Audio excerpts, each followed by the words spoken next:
Hello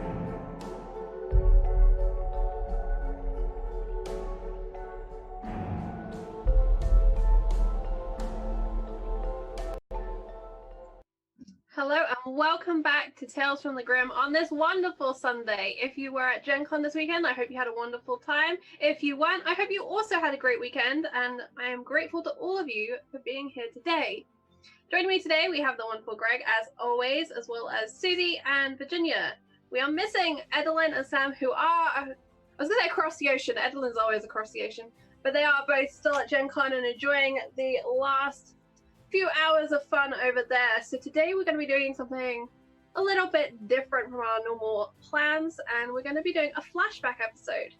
The cool thing about RPG is, much like the truth, it can shift and change perspectives, and the world can be rewritten and altered as you see fit and as things happen to you and your characters. So today what I'm going to do is something akin to what we did in our session 0 as we were fleshing out these characters and their relationships. And we're going to go all the way back to when Betty first met Maggie and Chris. Betty, as you may or may not know, was abducted in our current timeline by aliens and has returned to the team with her memories missing.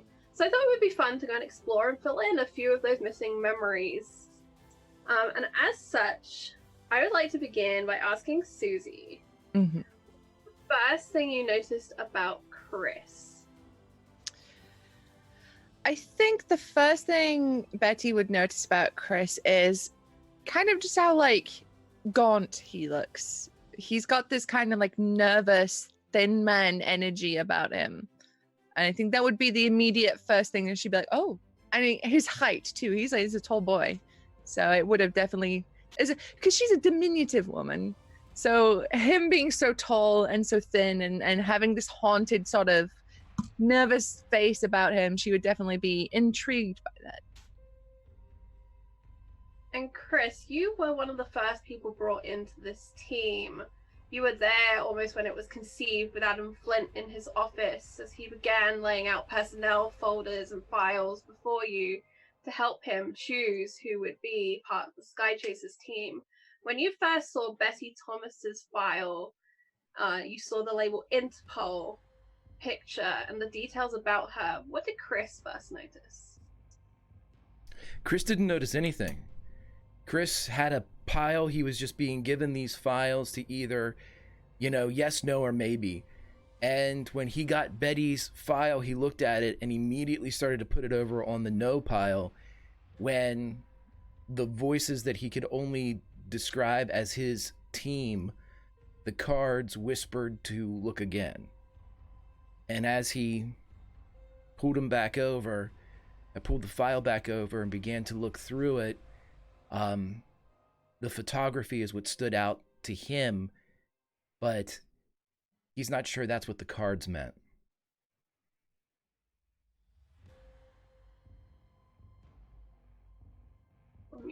And Bessie comes into the office and takes in Chris for the first time.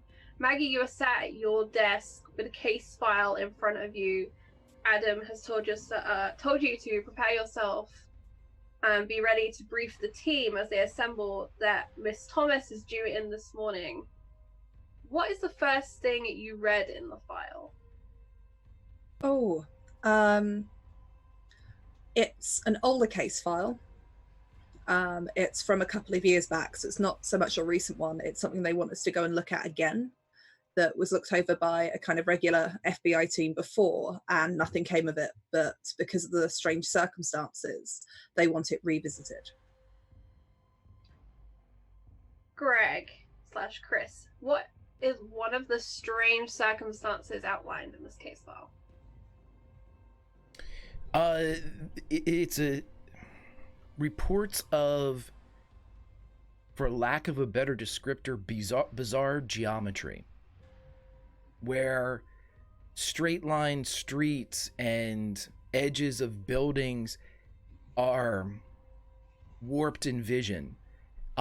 It's tough to glean from maybe if there's eyewitness accounts, but it seems to be prevalent, and when you kind of go through it, you realize it's a vision problem where when someone looks down a street, they could normally see a building juts out in front of them, which is so, at such an angle it could decapitate or take the roof off a car if it went by. But when they shake their heads, then the scene's clear. It just seems as if geometry itself is organic or fluid as opposed to fixed and mathematical.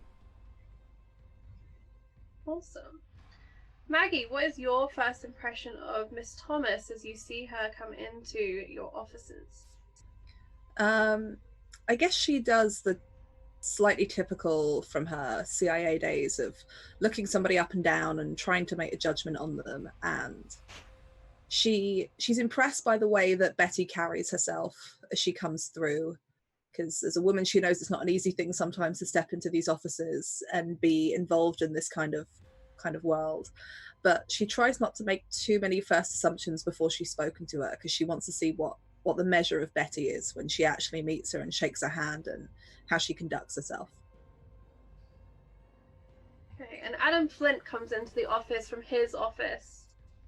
At this time, he has a thick mustache, which kind of hugs his upper lip, which is thin and tight. His face, as usual, is neutral. And he simply says, "Come with me."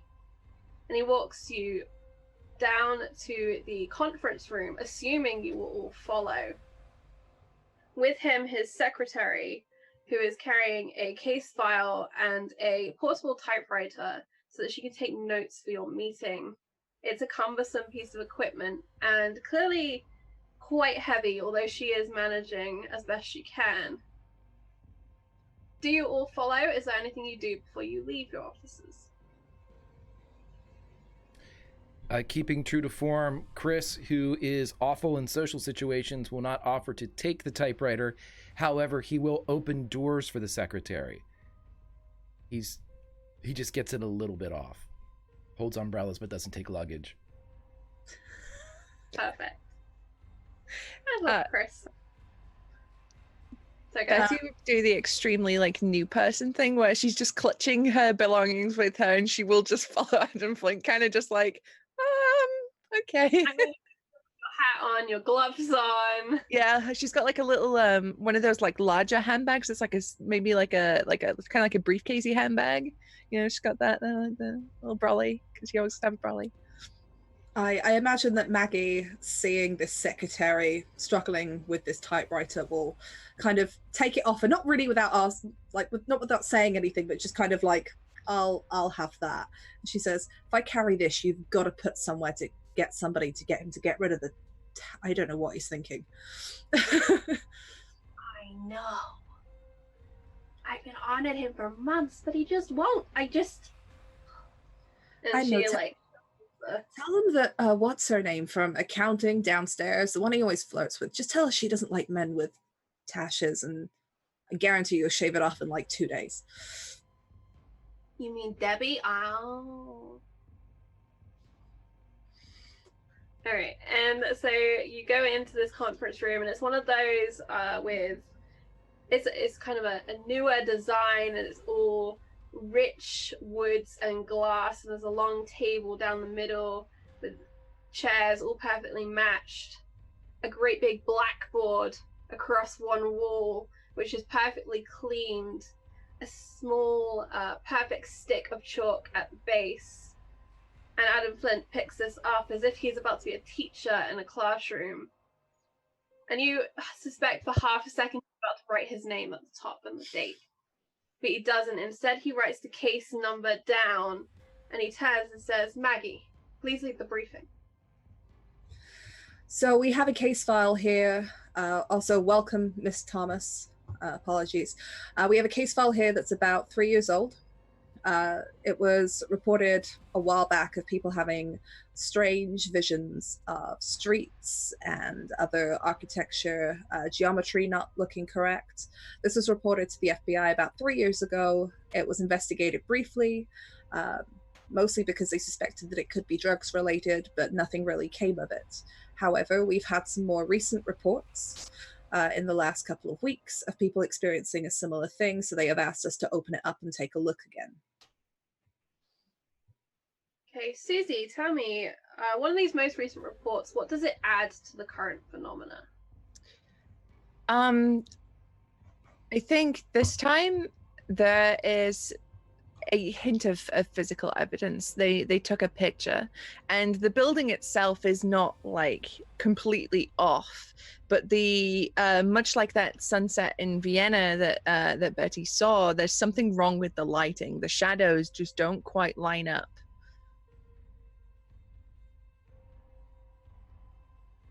And Adam will explain that this is why you were brought in, Miss Thomas. Your perspective on photography and similar, and he lines out the photograph in front of you, along with in a small case the negative, should you wish to develop it and analyze the original.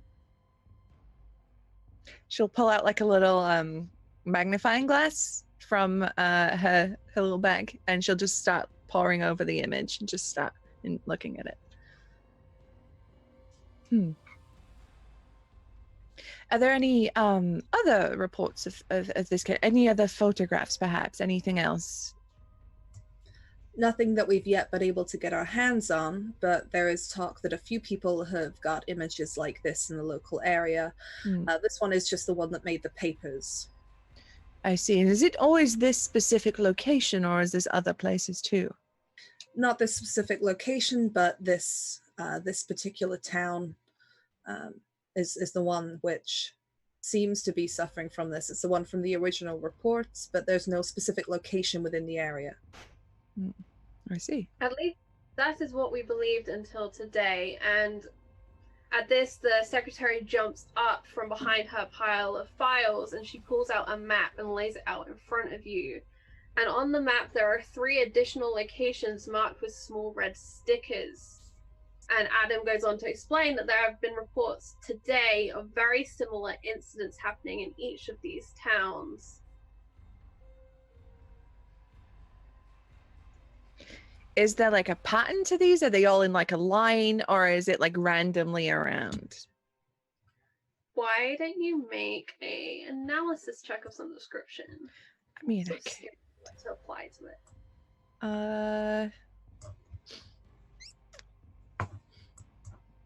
I don't know if I've really got anything. Ugh. Okay, I will take an intellect. I was doing intellect, and it's the green button.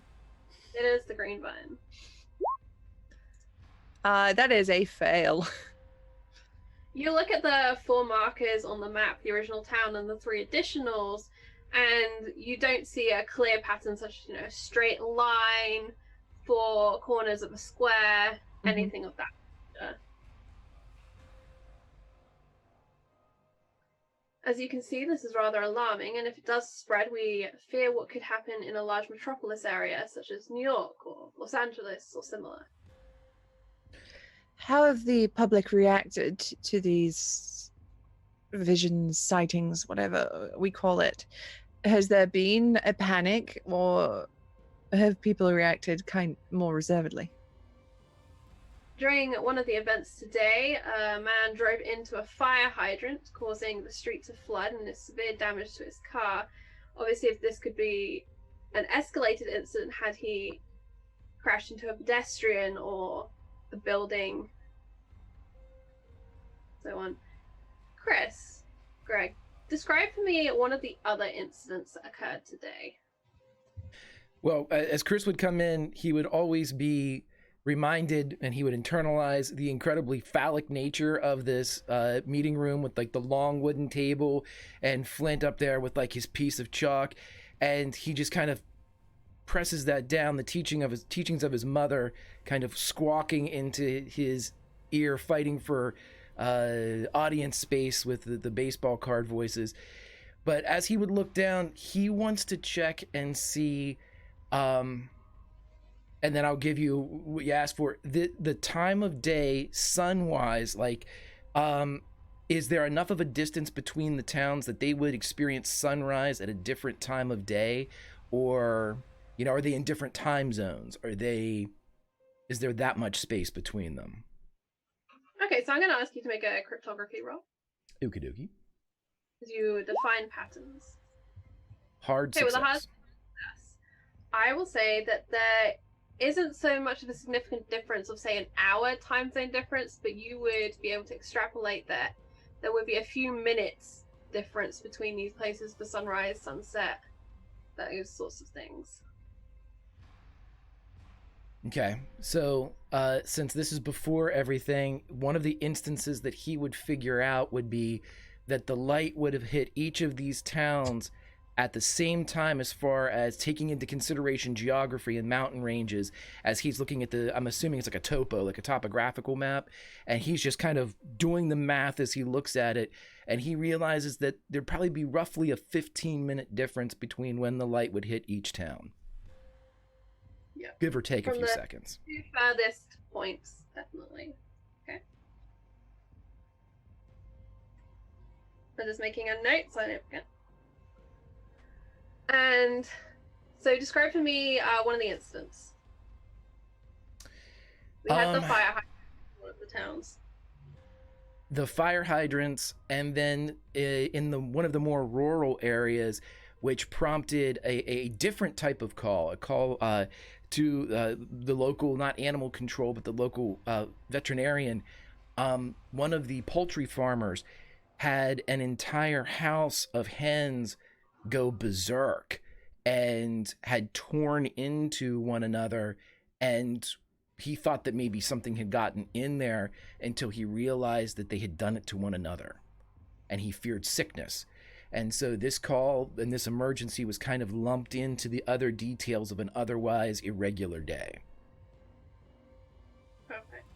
And Susie, as you are briefed through these, what is the third and final incident from today? I think this one was initially dismissed as, that old female hysteria. A mother called, very, very worried, as her house was suddenly plunged into darkness because of this shadow, this impossible sort of, shouldn't have happened at this time of day. And the sun was setting outside, but for some reason her whole house was covered in this shadow and she was freaking out. And I would take that a step further and say that when she stepped outside to see what was going on, she saw her house inverted atop itself. So creating over it a perfect shadow and a second house, which, as described by Chris earlier, when she blinked and looked away, was no longer there, and the sunlight returned. All right, cool. So with these 3 incidents today and the file from 3 years ago, which were all located in the original town, Adam asks that you make plans to investigate this in case this is something that is spreading, whether it is a sickness, a quirk of the light, or something else that is interfering with the populace's perception of geometry, light, and space. And he indicates that his secretary will take notes and he will return in an hour to hear your plans. And with that, he leaves. You have the impression that Adam has a meeting that he is late for. Maggie will wait until Adam leaves and everyone kind of does that, like the boss isn't in the room anymore. And then she'll probably go around to Betty and put her hand out and say, "Hi, I'm so sorry about that. I'm Maggie Davis. It's really lovely to meet you." Elizabeth Thomas, pleasure. So, you're the expert on the photography. What do you make of this picture? Well, it's certainly bizarre. By all rights, and where the light is in this image, it should not produce shadows and lines in such a way as it is. I can't quite divine whether or not that is a error in the developing of the image just yet, but it seems to be a perfectly fine image in the way it was developed. He left with a negative. I'll develop that myself, and we'll see how it does from there. But there is definitely something bizarre about this. But as he did say, Mr. Flint said, this is not the first time that I've seen something like this. You've seen this before, then? Something similar. In Vienna, the sun set, but it set in the wrong place. If you understand, it wasn't in the right direction. The lighting was all bizarre. The city looked completely different. I did take a photograph and show my superiors, but they weren't very interested in what I had to say. I've still never quite divined what happened there. Well, we never get all the answers to everything, not even here. Excuse me, should I make a note of Vienna? If you wish. If you could, that would be great. What is the secretary's name? What is the secretary's name, Virginia? Abigail. There we go. Abigail. There you go. I can do names tonight. You're quick on that one too. And Abigail's the secretary, alright? I got it. Perfect. So yeah. Abigail kind of sits a little bit straighter, her hands poised over this portable typewriter that she's set up. And you know from previous meetings, this thing clacks and clicks. It's a real heavy, mechanical, noisy device, especially when wielded by Abby's nimble fingers. At this point, Betty would turn to Chris and she would offer a hand and say, "You must be Mr. Brubaker." I am. It's a pleasure to meet you. He would take her hand, but it's unfortunately one of those limp, like just absolutely no strength behind the handshake. It's just like fingers placed in fingers. And then he kind of moves the wrist. As this happens, Maggie will just on the other of Betty's shoulders give her that gentle, like, that's about all you're gonna get out of that tap, like, for now. Inwards, Betty is like, oh, because there's nothing worse than getting a limp handshake. It's the worst. But outwardly, she's smiling. She's not showing it. She's got that stiff British upper lip. Maggie will go around to the other side of the table now. She's not, having to talk at everybody in a proper briefing setting as such. Roll up her sleeves and sit down. She's got the scar on her forearm, which is visible as she starts just poring over the map and asking everyone, where we think we should start and if Chris can see anything in the map, because she knows he's good with numbers. I mean, Betty notices the scar, but she's at like peak British mode right now, so it's aggressive eye contact. Like, I'm not even going to accidentally look at it. I am just going to stare at you in the face. Chris, if given the chance, and if there's usually about a 30 to 40 second span of silence before Chris realizes that maybe it would be the time for him to say something, he would grab, I'm assuming that they have, like a compass and stuff like that, and he would begin to kind of expand it out to different arcs, taking into consideration the elevation of the aforementioned hills and mountains, and he would begin to kind of swipe off from the first town to the second town to the third town, indications in the 15-minute range of where he believed the light would be at each moment. And using those light pencil marks, he's beginning to write beside them, and he identifies it as sunlight. And he looks around and tries to find like a flashlight or a torch to kind of start to simulate that artificially. And he's not really explaining himself well, and he's not saying what he's doing, but as he's labeling it, that's what the two of you would see. And Abigail will also see it. Maggie is sat there kind of like hand on the desk, just watching, because I imagine that she's seen Chris do this before, and she just looks at Betty and just goes, I love watching him do this. I have no idea what he's doing. I mean, I can read maps, but this is always something different. So Chris grabs one of these like table lamps, and he's got like a roll of cardboard to make it a finer point, more like a torch. And it's one of those, he's gonna burn himself really soon because these are the bulbs, like really hot, really quick. But he's doing his work, and Abigail will pipe up and say, I cut out all in the newspapers for today. Any strange incidents? They're all here. And there's the stack of files that she's brought with her are just full of newspaper clippings of other incidents. We couldn't verify it was the same thing, but I thought it might be useful. Oh, thanks, Abby. She takes the pile from her, kind of roughly splits it in two and pushes half of it to Betty. She says, well, while he's doing the clever stuff, I guess we start looking through these. Okay, and I'd like you both to roll use library checks for me. We will use this as our research skill. Because Call of Cthulhu is awesome and has a used library skill. That's a fail. Okay.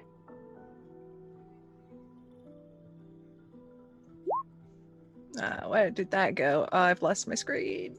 That was also a fail. Oh. So you both begin going through, and it's just clipping after clipping of kind of fluff pieces for the most part. A lot of them aren't relevant to anything in this case, and soon your fingers are turning black as the ink is transferring onto them. And Chris, as you are extrapolating with your torch and your compass and various improvised equipment, what is it exactly you're looking for? He's looking to see that, given the time of day that this hit, and given he's running the numbers again in his head, taking into consideration elevation and all of those things, he's looking to see if he can project where this will happen next.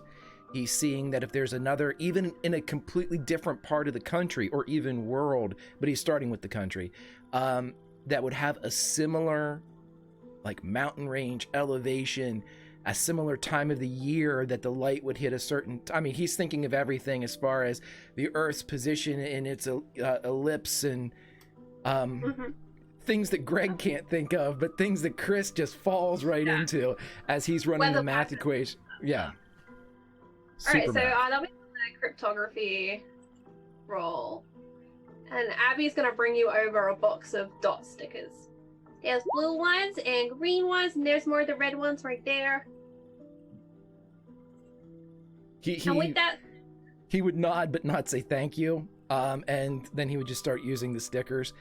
And one of them, for no reason whatsoever, he takes a green one and puts it on his lapel. Okay. With that roll, you begin to figure out different places where you believe you could predict that this incident could and would happen or would have happened. And slowly you kind of create a pattern all the way across the country from coast to coast.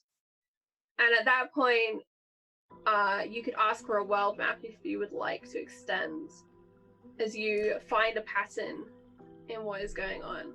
He would, but what he would then do is to narrow his search. You said that the newspaper clippings are from more recent events that they have not been able to identify, like within the past couple days, correct? Yes. He's going to take those papers from those towns and apply them to his line that he's found and eliminate anything that falls outside of his line and keep only the papers of the towns that fall inside of his line. And then if he can take it to the last day or the closest day for the last weird event, he's going to try to follow the line and see what the next town would be. Okay, so I would like you to roll a used library as you have to scatter your way through these newspaper clippings that have been rearranged and moved around. Success. I made Chris to be really good at just like 3 things, and they've been like 3 big things so far. So we haven't shot a lot of guns. Chris isn't good at that, but you know. Okay, and so you do that weird thing that some people can do where they basically, you know, when they go to the book and they know there's a quote in the book and they know roughly where it is, they just open it, it's bang, like damn in front of them.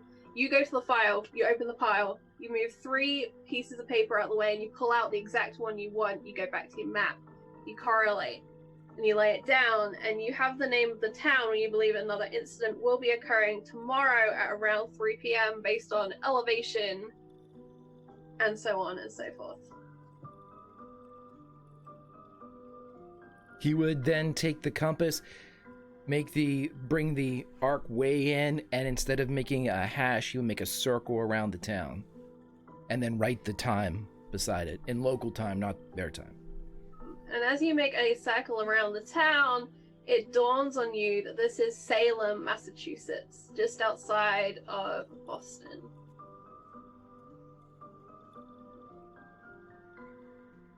Chris just circles and doesn't indicate that he's found anything.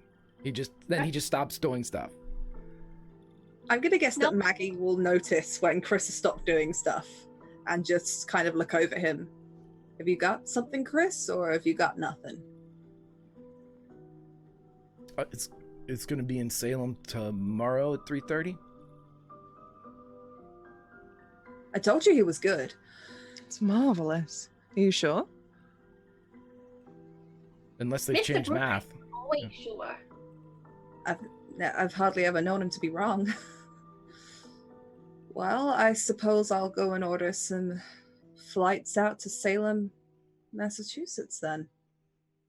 Oh, Mr. Flint isn't gonna like that. No, he was talking about budgets today. Probably gonna have to drive. Well, Adam doesn't seem to like a lot that we have to do to get out to these cases, but what's the time? How many hours between now and that next event, Charlie? This is actually fairly late in your day. We'll say this is kind of after lunchtime in the office, which is allowed for the incidents that happen today to be reported and get back to you and be processed and so on and so forth. So you basically have, around 24 hours, and the drive is probably 6 or so from where you are. Okay. Maggie will still want to see if we can get flights, because that would allow us to get there and set up. So can Maggie at some point go and see whoever it is that isn't Adam that is in charge of doing flights and transport and finance paperwork? That would be Debbie in accounting. Well, I guess I'll go and see Debbie then, unless anyone thinks there's anything else we need to look at here and that's not stuff we can do on the way. I think we've got everything covered. We just need to go. So at this time, you're in the DC offices, just for location, and 6 hours was the number I pulled out of my ass, so no one correct me. We've got magic FBI cars. It works. Why? Yeah. I want to see if I can get us flights. I want to go and talk to Debbie in accounting. Perfect. Bessie and Chris, while Maggie goes down to deal with Debbie, are you accompanying? Is there anything that you would like to do in preparation for your trip? I think Betty wants to go and develop the negative that she was given. There are labs on the premises here, so you would be able to go and do that. She would invite Chris if he would like to come along. Chris would. He doesn't have a problem with meeting new people. He just has a problem with people. So it would just be extremely odd. He'd stare at be in the back of the corner of the dark room and just be silent back there. So if you're cool with that. Yeah, well, I mean, the logic for Betty is that she could treat him like a rubber duck, basically. Coding, you speak to a rubber duck and you come up with a solution. So she's throwing off her ideas as she's developing it. She's explaining her process that she's done 1,000,000 times, but she's talking it through as if it's done for the first time. Just see if there's anything that trips as she's talking. And as you would be doing that too, at some point, and Charlie, you can cut away if you want to, he would say, "Did you take pictures of Vienna?" I did. Do you have them? I do. We And can he would- look at them on the way if you like. I was gonna say he's not gonna ask for them. He's just gonna leave that hang in the air. She's still not quite used to him yet, so she's used to the follow on, and then she's like, no wait, he's not gonna. Yes, we'll look at them. He just nods. Okay, Bessie, I'd like you to make a photography roll for me as you develop it. Is this gonna be the one time I click it and it works, even though this is the one thing my character does? No! It's a fail. Fuck. So this is what happens, because that's pretty near to a fumble, so I'm going to make it a little bit dramatic because it's fun that way. So you begin working on this negative. You lay out the baths of chemicals with which you will be developing it, so on and so forth. Can I just interrupt though, saying, can we push it? Yes, you can push it. Thank you for reminding me, V. All right. No, it's still a fail. That's insane. That's insane that you rolled 290 plus. That's insane. Oh, God. Roll 20 is coming for you, Bessie. Oof. So you project light through the negative onto the paper, you begin bathing it in the various baths that it needs to go to into the solutions. And you get to the third bath and something strange begins to happen. Your fingers push down gently on this paper and you feel a burning sensation at the tips. And you watch as before your eyes, the paper is melting away and the air begins to fill with this acrid smoke as a chemical reaction begins to take place. She's immediately like getting Chris out of here, like, go get out of here. It's not supposed to do that. Don't breathe this. Okay. And then just clear out of the Chris, of course, would open the door and go out first because he doesn't hold the door. Bessie, I would like you to make 2 checks for me. I would like a spot hidden and then a constitution check, please. Spot hidden, success. Oh, this is going to be bad. Oof. That is a fail. Okay, so you feel that smoke eke into your lungs and it aggravates all of those conditions that you have. And as you kind of look back through the smoke, trying to figure out what went wrong, you see that image projected, that light shining through that negative, and you see on the opposite wall something strange in that image, something that you hadn't noticed before. Strange geometric figures almost, but you blink and the smoke is in your eyes and it's just filling the room and it's green and heavy kind of smoke. She just collapses to the ground outside and just coughing up her lungs, and it's gross. But she does have a nice little hanky that she's coughing into. A very consumption victim of you. Mm-hmm. Got that TB chic.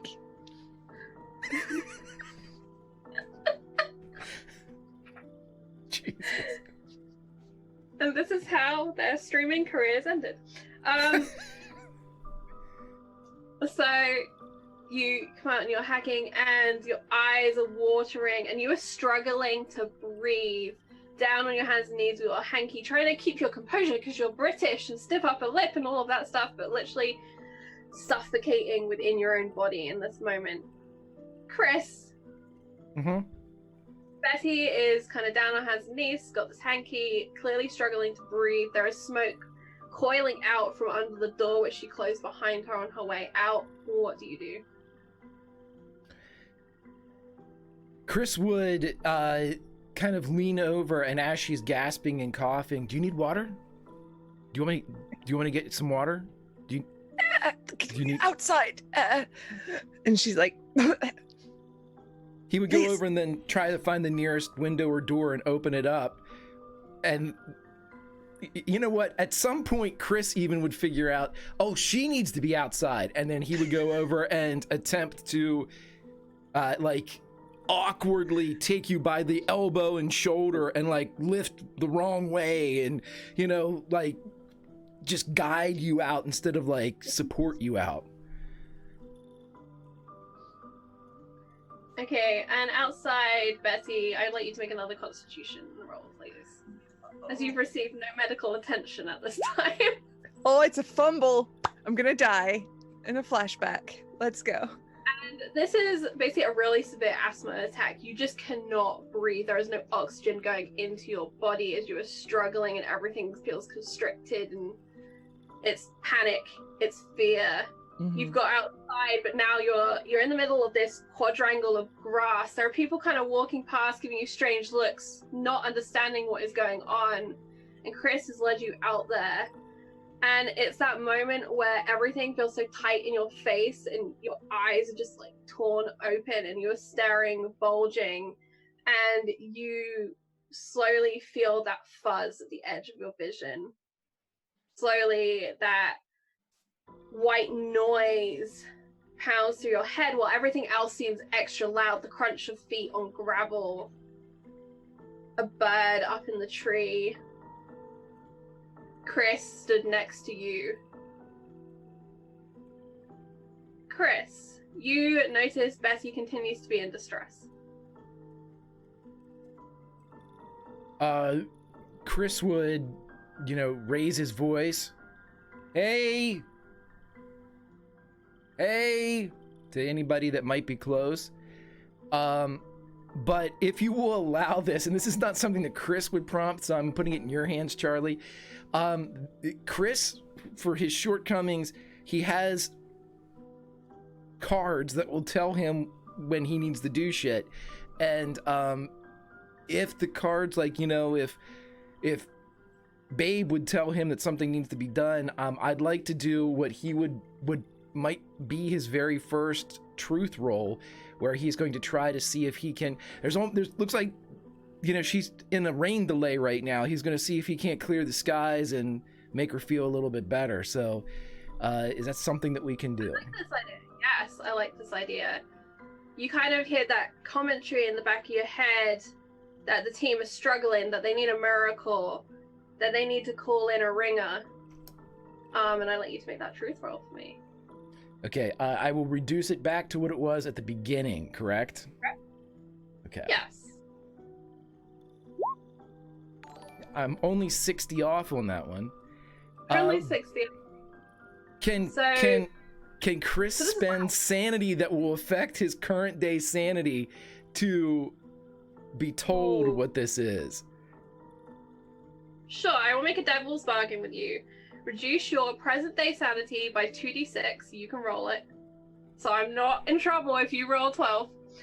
And then Chris can push the leap and see the truth of the situation and have one of his heroes tell him what to do. And I'd like you to describe that for me. Okay. 9 sanity loss.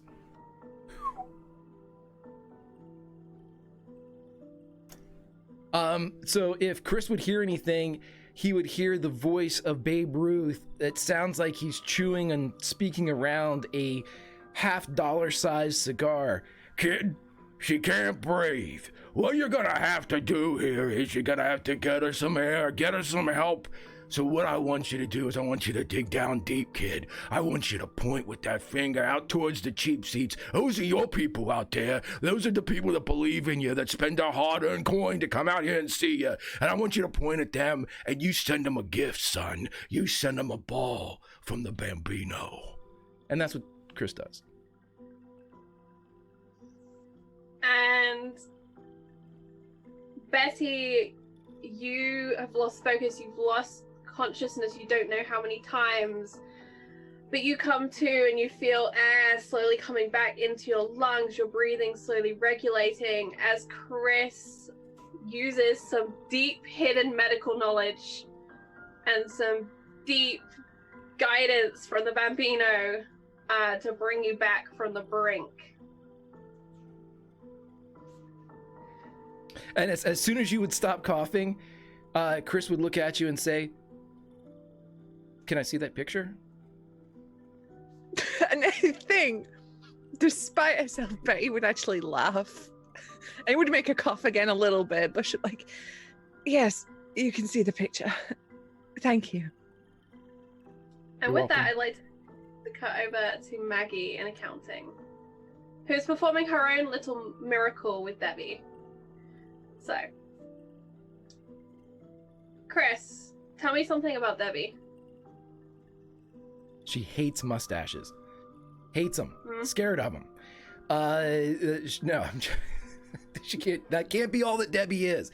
No, Debbie loves numbers almost as much as Chris does. So this job is a dream come true in that it's number crunching.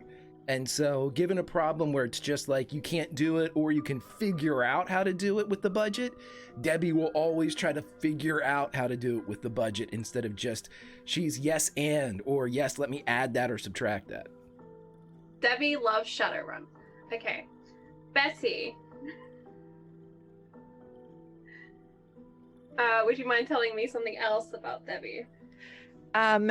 Debbie collects tiny pottery animals, and she's very, very precious over them, and she has them lined up on her desk, and she's the kind of person where if you move one, she knows. And there's like faithful gods, but tiny little pottery animals, because she's convinced that like 50 years down the line they'll be worth a lot of money, and they're just her precious little babies. Okay, Virginia, which is Debbie's favorite of the pottery animals?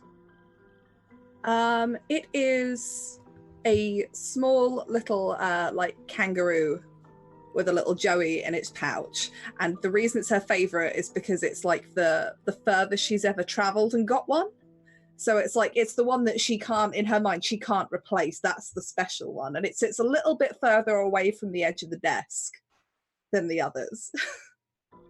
Yeah, okay, so Debbie at some point in her life has taken a boat trip all the way to Australia, and there's a long way to go for a tiny pottery animal, but she went, and she has her kangaroo, and she returned, and now she lives in Number Heaven in the FBI. Okay.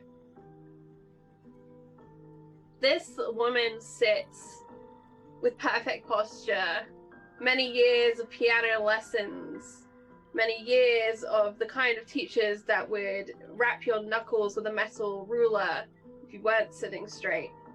And it's stiff as a pole, and she types, crunching numbers as ever. She wears very severe black suit, despite the current vogue for lighter colors, softer colors, more feminine colors. You imagine that the suit is probably the same suit that she was wearing in the 40s when she was crunching numbers. Very little has changed for her. And she is in the middle of some serious number crunching. You see an array of receipts down in front of her, all very neatly arranged. Maggie kind of knocks on the door. She's got a coffee in hand that she's made to bring to her because she knows she doesn't leave her office very often, and waits to be let in. And she sits and she types, and you have that feeling of that might as well be Chris at that desk, the amount of awareness this woman currently is giving you. She waits the courtesy like 30 more seconds before she opens the door. It's like, hey, Debbie. Good afternoon, Miss Davis. I brought you a coffee. She'll place it down. How many shekels did you use, Miss Davis? She puts it on the coaster that she knows is on the desk. Mm-hmm. Debbie, I need a favor. Oh, I'm sure you do. What favor do you need, Miss Davis? Well, you see, we're on a new case, and we need to fly out to Salem, but you know what Adam is like with the budgets. He prefers us to drive everywhere, but we've got 24 hours to get there and set up and talk to people and investigate things. We've also got Miss Thomas, who's just joined us, and I'd really like to make sure that her first trip is a comfortable one. You require flights for 3 people? Yes, please. From here to Boston? From here to Boston. And you see her push her chair back, stand, walk to a filing cabinet, go through, flick through, close the filing cabinet, go down a drawer, flick through, pull out some paperwork, go to her desk, sit down, open it up. You see it's an entirely irrelevant piece of information. She's just thought about something else that she wants to process. And she'll make a noise, kind of periodically for the next 30 seconds. That would be very expensive, Miss Davis. Oh, but I know you're so good with the numbers, Debbie. You know how to make it work. You know where to look. And if it helps, I can ask Mr. Flint to keep that mustache so that perhaps, He stops coming down here when he finds out you don't like them all that much. I don't know what you mean, Miss Davis. I don't care about Mr. Flint's facial hair one way or the other. I mean, just think of it this way. Salem is a wonderful historic town, and if we had some extra time when we got there, allowed Miss Thomas to be more comfortable on her first case, I'm sure I could find a way of stopping off and finding you a nice little black pottery cat just for the occasion. Make a persuasion roll for me, Maggie. I'm supposed to be good at this, but we'll see. I will spend the 5 points of luck. Okay. And you see a slight tug of a smile at the corners of her lips. You see her close the file she brought out, go down into the drawers in front of her, pull out a little black book, and make a little note. All right, Miss Davis, give me 2 hours and I'll make sure that you have details of your flight. Thank you so much, Debbie. You really are a darling. You know that? Just don't forget my cat. I won't. And she looks at the coffee. Again, Miss Davis, how many sugars did you put in this? 3, just like you always ask, but it's actually more like 2.5 because you like the level tablespoons. I know. And she looks genuinely pleased and goes back to typing away. And you will, in 2 hours, basically have a military flight in a small light aircraft up to Boston, which will fly out of an airstrip in DC. Maggie goes to look for Betty and Chris I imagine she goes to the photography place first and sees it filled with people dealing with the smoke, and will then definitely go and look for them. There about what's going on. Someone is just hitting the fire bell as you kind of round the corner, and the alarm rings out. It's one of the school bell type things where it's just clacking away. And slowly people are being evacuated now in response to the alarm. Maggie does the typical oh Christ, what have they done? And will make her way out, I'm assuming to the front where Aurora's supposed to go to see if they're there. You go out to the front and you see Chris and Miss Thomas are in the middle of the quadrangle talking. Miss Thomas, have you managed to set fire to the building already? I see. Well, yes, I'm terribly embarrassed. There was a chemical reaction, and her voice is a bit raspy still, and she's not as quick talking as she was, or as strong in her voice. There's definitely an event has happened. Not to mention, the mascara she was wearing has definitely run. She doesn't look great. Maggie will sit down beside her and be like, "Don't worry about it. We have one of those every other week here. First time in the CIA offices, we had a drill. I ended up nearly shooting somebody, so at least it's not that bad." Are you okay? I'll be fine. Just aggravated an old condition of mine. Chris looking after you, though. Yes. He was a wonderful help. Actually saved me from unconsciousness. Well, good news, guys. We have flights to Salem, a couple of hours, and we'll be on a military flight out there. Do remind me I have to pick up Debbie a little black pottery cat. All right. Pretty sure that woman will poison my coffee if I don't. Probably.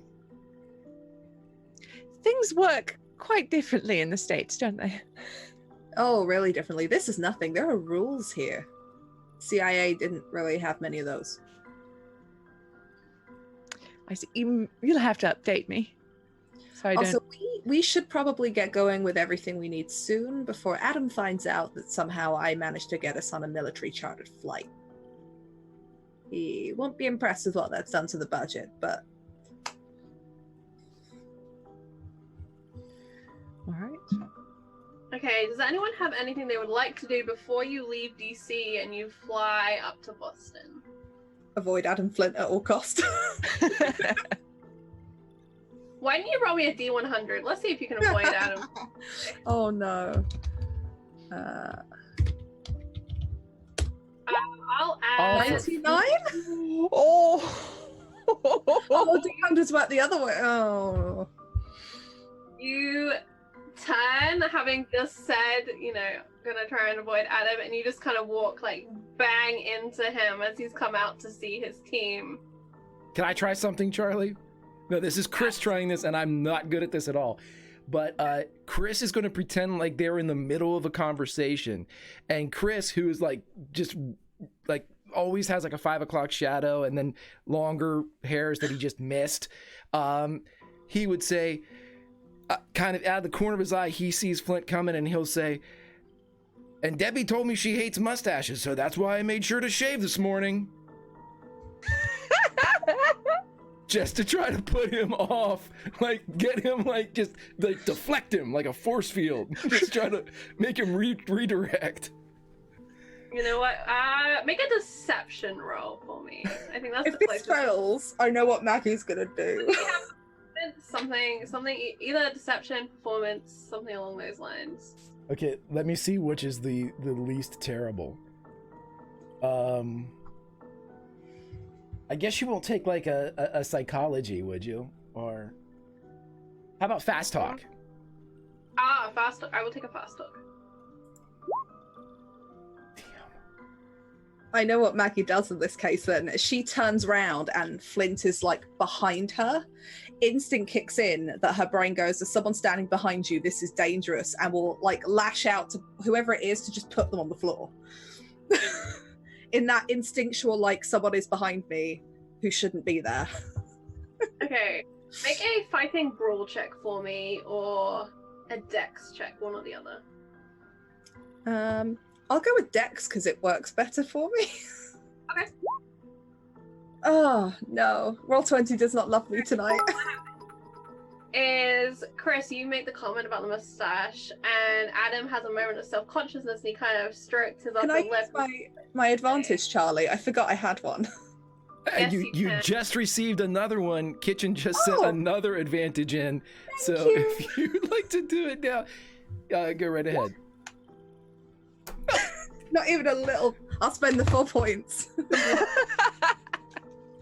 Alright, Committed to body slamming her boss. he like strokes his mustache and is slightly distracted by Chris's comment, but not changing course. And you turn and you grab him and you pull. But as you pull, he pulls back. And the pair of you are locked in a weird combat maneuver. And it's a strange sight as these two FBI agents appear to be squaring off against each other and attempting to outmaneuver Miss Davis. Adam says, his arms still braced and locked with yours. Maggie has that moment where she suddenly snaps out of her instinctual training and just kind of lets go. Doesn't dust him down, kind of straightens her own shirt and says, "Mr. Flint, really shouldn't go sneaking up behind women like that, especially not CIA trained ones. That tends to happen otherwise." And I just shall keep time. Agent Davis. she just walks. She walks back to the building as people, I imagine, are going back inside. Just like straightening her shirt, tucking it back into her trousers. Miss Thomas, would you kindly brief me on your plans? He's like straightening himself and just letting that go. Just gonna let that go. That's filed for later. I believe that we will be heading to Salem shortly. Mr. Brubaker had managed to narrow down the location of where he believes the next incident to be. Once we arrive there, I'm not entirely sure what the plan is. I will be taking my photography equipment so we can record the event firsthand and see what's happening. But I believe we want to speak to some of the townspeople there too, see if anything has happened previously and see if there's anywhere we can set up for optimal results. Very well. Do you require any specialist equipment? And he looks between yourself and Chris. Just my photography equipment for me, but I already have that. I'm not sure about you, Mr. Brubaker. Do you require anything? Yeah, Chris is actually going to he's going to want several construction weights that help to equate balance on multi-story like 3 and 4 story buildings and higher. It's a triangle, kind of a tripod with a dangly weight with a kind of a teardrop in it, and it helps him measure if anything is actually moved. Normally you put some type of writing utensil underneath it, so when it moves, it creates something. Yeah, he's gonna set those up, and so he'll order a very odd amount. He's like, I'll take 33 of those. Mr. Brubaker, I'm not sure that I can acquire 33, and I'm 4 not sure should why work I should then. acquire 33. 4 should be fine. 4. Very well. Oh, and he reaches into his pocket and pulls out a set of keys, and here is your transportation then. Betty will just smile sweetly and take the keys and not mention that we're flying. Thank you. Good. Be sure to keep all your receipts. Debbie in accounting is very particular. And you see him, like, stroke his mustache. She certainly is. Wink. And that's where we'll end that scene, with Adam walking away, trying to deal with the fact Maggie just tried to judo him, and Chris having commentary on his mustache and requesting strange things as usual, and Miss Thomas appearing in control of the situation, if a little wheezy. You take your flight, and it takes 45 minutes, if that, in the air, and back down. You fly in over the harbor into Boston City, and there you are met by a driver with a vehicle which has been organized for you to drive out to Salem, which is not very far at all.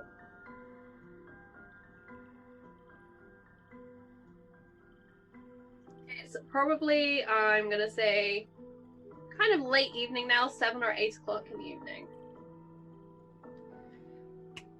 Do we have arrangements for sleeping? Did we book a hotel or anything? I'm not sure how this works. We haven't yet. It'll probably be best to do that once we get here.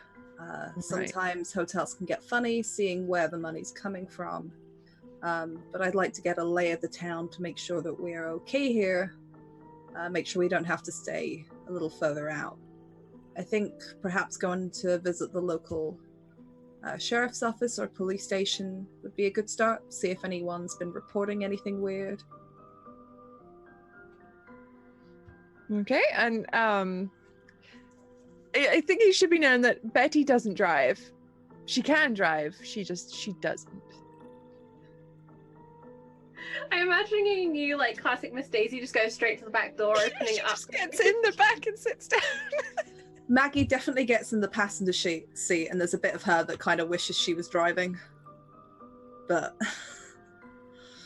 You're letting Chris drive? Oh no. Oh, sorry. I thought we had a driver. I misunderstood that. If Chris doesn't want to drive, Maggie will drive. Chris can drive. He just has a penchant for getting very distracted, so which is something Maggie, you don't want behind the. Sorry, I misunderstood then. Maggie will definitely get in the driver's seat. There is no question. She does not offer this to anybody. Someone from the Boston offices. There's actually a brand new building in Boston for the FBI that's there, and it's kind of a local guy, and he gives you the vehicle and the keys, and you drive. I really wanted Chris to drive, because now I'm having that Twin Peaks moment of, you know, the light at the junction, and Chris just sitting at the junction for like 6 hours staring at this light. Like, this is important. I don't know why, but this is important. Okay, so Maggie, you are going to drive the short distance out to Salem. Just make a driving check for me. We'll just see if there are any interesting incidents on the road. I mean, have you seen how I'm rolling on Roll20 tonight, Charlie? At some point, Betty definitely would make the comment about it being the wrong side of the road. Charlie, can I push that? Because it can't get any worse. What is happening tonight? Roll20, what is up here? Everybody, that was a fumble. That was a 100 when we were on the driving animation, just to bring you up to speed. Uh-oh. Just so you know, Roll20 really hates me. I'm not sure what I've done, but this is what I get for winning the melee in our game the other week. It's now just I won once, that's all I get. Okay. So you are driving out, and it's a number of kind of twisting, turning roads for a little while. And you feel kind of tired and agitated as you're thinking through the day. And you reach a junction, a kind of a crossroads junction, and someone comes streaming through, and you slam on the brakes, and you kind of spin around the middle of this junction, just missing being basically T-boned in the center of it. And you kind of end up hanging on the edge of a little ditch at the side of the road, much akin to the first episode of the show. Strange how these things keep happening to you.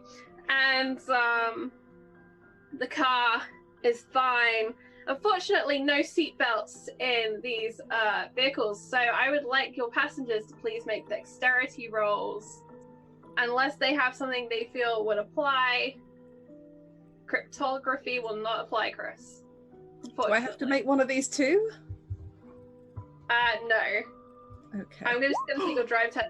Basically, you failed your roll, really. I got a success. Got a success. I did not.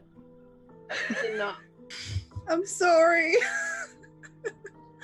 So as you spin around and the car is kind of jostled and bumping and it seems to be teetering, about to roll, and it's a terrifying moment. Betty, you've wedged yourself so firmly in the corner, surrounded by all of your equipment, that you managed to kind of hold on, fingers braced against the glass.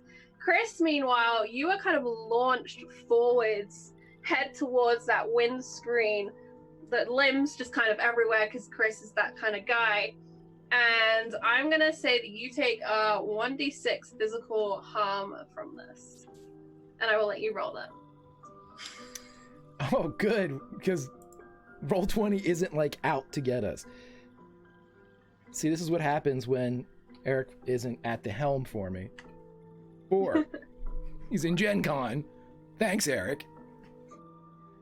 So I'm going to describe this injury as you've kind of all but dislocated your shoulder. It's like not in the right place, and you have a nice smack on the forehead, which is going to well up like an egg, very cartoony in a way, as your head is just slammed into the dashboard. Luckily, you don't go through the windscreen or anything quite that dramatic, but it's definitely an uncomfortable ride. You stop, you hear the car that had come streaming through the junction kind of screech to a halt, maybe 50, 100 yards in the other direction, and the world is very kind of quiet for a moment. Ow. Is everybody all right? Ow.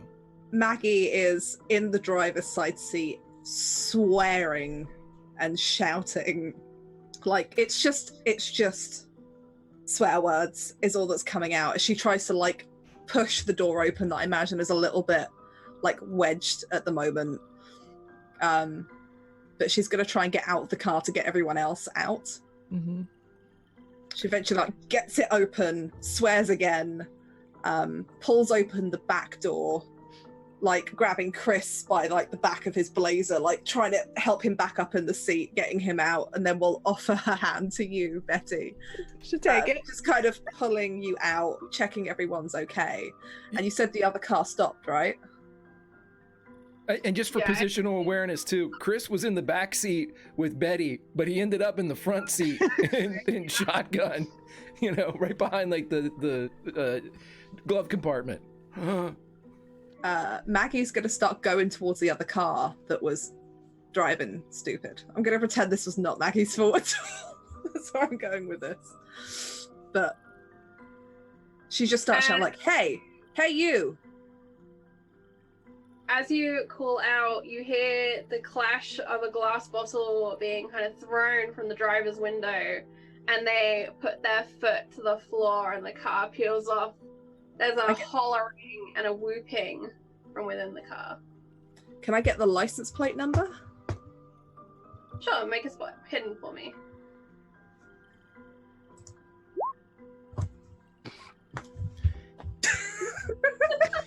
My God. V, I'm gonna be honest. I thought you were gonna say, "Can I get a shot off?" I thought that's where it was going. I don't have Maggie can fire guns, but I don't have one. You can have a standard issue FBI gun if you wanted. Shoot them. Yeah, I mean, if I had that, I probably would have shot at them. The tires, not the person. All right, make a gun roll for me. Handguns, right? Under fighting handguns, I think. Cool. I'm only like at this. Roll Okay, 20 so this is- hates me. You squint up at this car, gun has come out, is in hand, it's pointed straight down, you're trying to line it up. There's some grit that's blowing back by the tires, just revving up, and it kind of hits you in the face, and you see a black cat just streak across the road in front of you and into the grass, and you're distracted, and you go to fire at the car to take out a wheel, but it's just gone, it's just out of there, and you're left with kind of grit and dirt in your face. The car just screeching out. You could make a second shot if you'd like, but it would be a more difficult shot as the car is now much further away and you only have a handgun. Sure, why not? Let's see if I can fumble this one and see what happens. Oh, closer. It's getting there. Charlie, just let me make like 4 more rolls and I'll start getting successes on something. Empty it. I mean, you do have 4 more bullets in that gun if you would like to make 4 more. I mean, click, click, click, click, click. I am okay with that. This is happening. If anything, just to try and reset the roll 20 juju for us all. No. 1, No. 2, No. 3. Oh.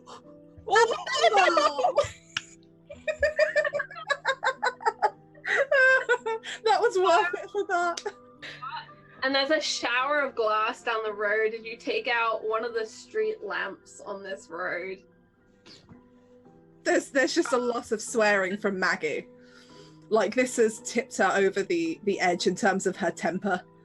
As she just trudges back to the car, like the gun's still in hand, the slide's still back where it hasn't been loaded again yet. And she's just like, Chris, please tell me there are spares in that glove compartment. Ow. Let's have a look at you, and Betty's gonna look him over and look at that definitely dislocated shoulder. All right. Do you have first aid or medical knowledge? Betsy? I do have medical knowledge. Okay. So roleplay this as you would like and make the roll when you're ready. She says, so Betty's like, you might want to take a deep breath. This is going to hurt, but it'll feel much better afterwards. All right? Miss Davis, if you could hold his other side for me. And then... Nope! Wait, I have advantage. If Maggie is... Hard okay. success. You bash him the first time, it doesn't quite go, and you just do a second push as quick as you can, and there's a crunch as that elbow is reseated in its joint. Chris, it really fucking hurts.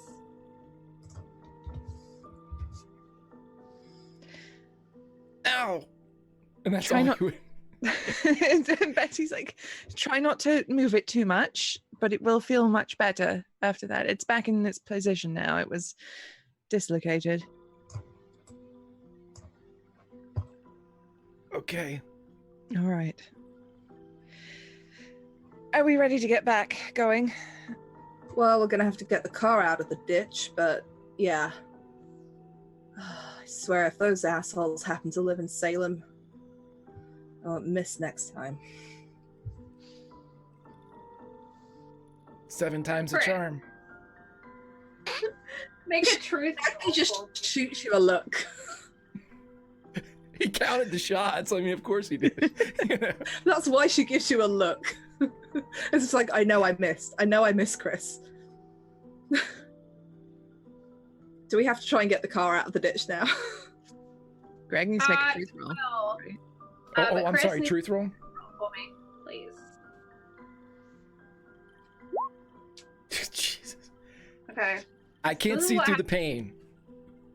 No, you are in a lot of pain. But you hear all of your team begin to talk at you at once. They're all giving you advice. They're all telling you about injuries they've had. They're all telling you about lucky misses, lucky swings, and it always like a cacophony in the back of your brain as that swelling is now just thumping.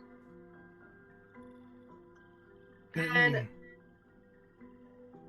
you feel kind of physically sick as you kind of just get that overwhelm, and you dry heave. You don't all the way throw up, but you dry heave a little bit. Maggie and Betty, you are going to have to get the car out of the ditch by yourselves, as Chris is currently incapacitated, dealing with his injuries. I will hear arguments for what you would like to roll to do this. I would like to not touch the car because I'll probably just die because of roll 20.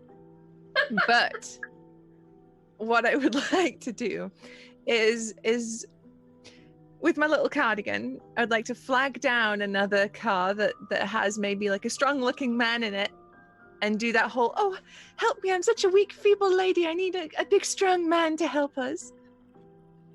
Okay, make a luck roll for me. Oh, And imagine as this is happening, Maggie is standing at the back of the car, like ready to push, being like, Betty, what are you doing? Get in the driver's seat. That's a success. And she lifts her skirt a tiny bit. She hellos with her cardigan and summons a strong, handsome young man. And as soon as like he hops out of the car, she lays on the British accent like extremely thickly too. You know, like she's just the whole damsel routine.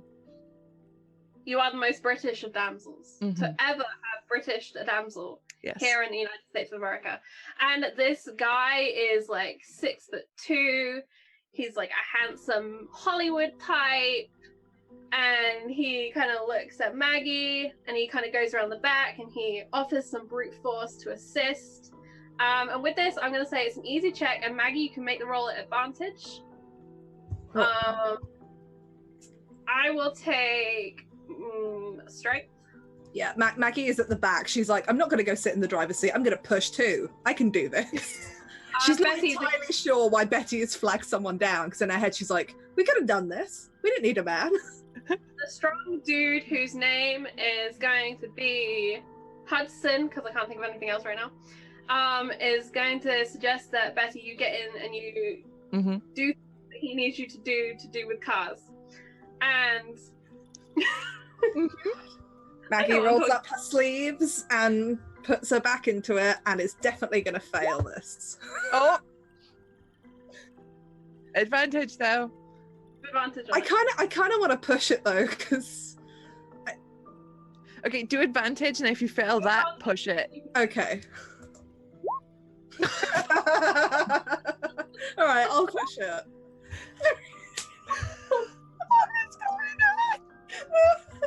I've restarted my roll 20 twice. It just hates me. So you push and you push, and it's just not going anywhere. It's just wedged into this gap. The guy is pushing alongside you. You can see biceps rippling, shirt flexing, stretching. It's very hot, and you know the well-placed grease stains are appearing in places where grease shouldn't be, but apparently it is. And since Maggie has failed this badly, as she's pushing, because you know all women's shoes were just a little bit heeled. I imagine Maggie's got flatter ones than most, but she loses her, like there's a bit of a stone in that slightly muddy ditch which catches the heel. She slips and manages to like open up her scar a bit, and it's just there in the mud, like soaked, and just completely embarrassed by the fact that none of this has gone her way. Betty, make me a drive roll, please. As the DM attempts to find something that someone can do. Hang on. Get the car out so we can get to Salem. Robert is never going to let any of you out on a mission again. Nope, that's a fail. Okay. So you, at this point, put your foot down on the accelerator, try and get this thing moving, trying to get it going, and it just kicks out a ton of mud all over Maggie, all over the guy at the back. He backs off, tries to catch his breath, and he looks at you all. He says, "Where y'all going anyway? Can I give you a lift somewhere?" We're going to Salem.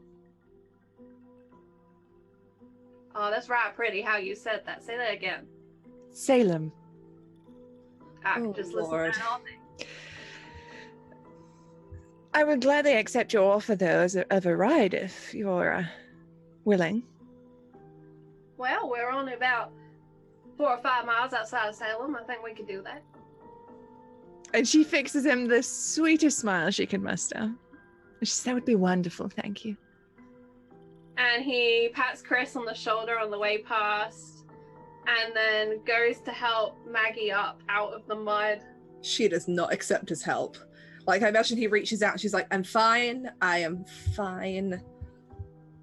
Like, just kind of scraping some of the, I imagine it's not like heavy mud, but that kind of, it's probably rained a couple of days ago and the ground's still a bit soft as she wipes it off of her white shirt, kind of grasps at the scar that's opened up a little bit. It's like, I am fine. Thank you very much, sir. I am fine. And so you load up the stranger's vehicle with all of your equipment, and you're set up. I'm assuming, Miss Thomas, you would like sit in the passenger seat for a change? Yeah, I'll sit up front, yeah. Right, so you sit up front. Chris and Maggie are going to be in the back with all the equipment. And you set off down the road to Salem, and you really are not that far outside of the town. It's a historical town with a square in the middle with some very nice buildings everywhere.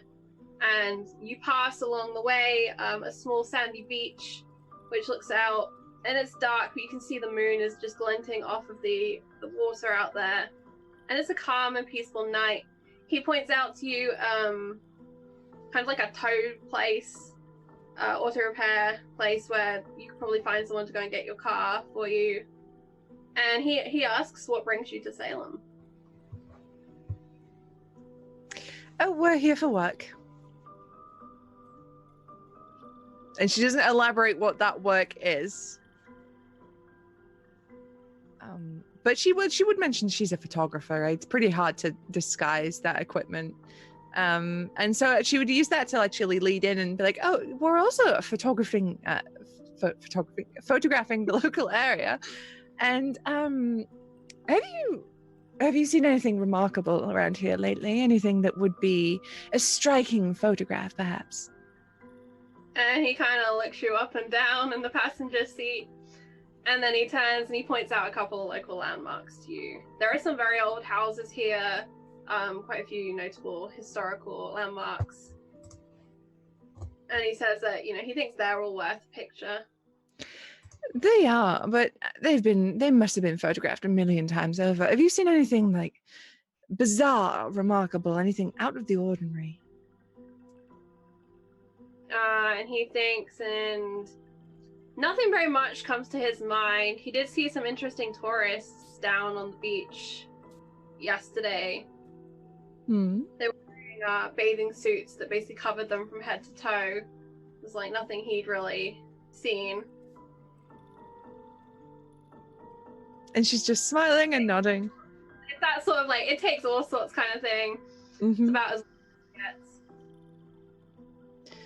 All right. Well, what was your name again, sir? My apologies. Hudson.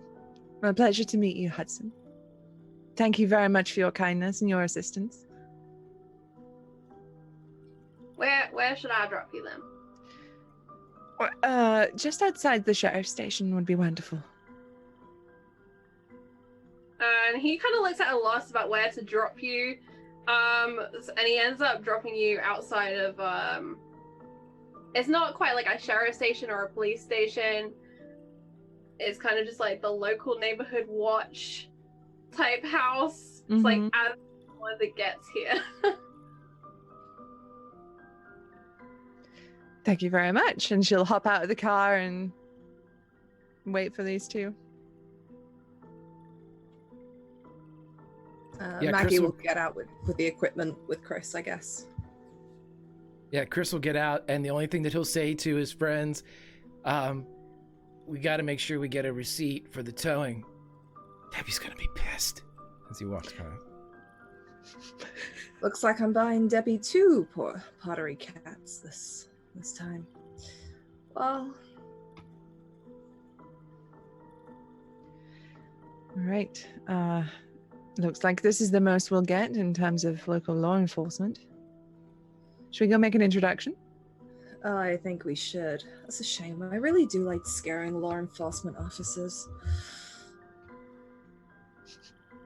Hudson's gone around the square and he comes past and he tells you to watch out for the ghosts and gives you a salute.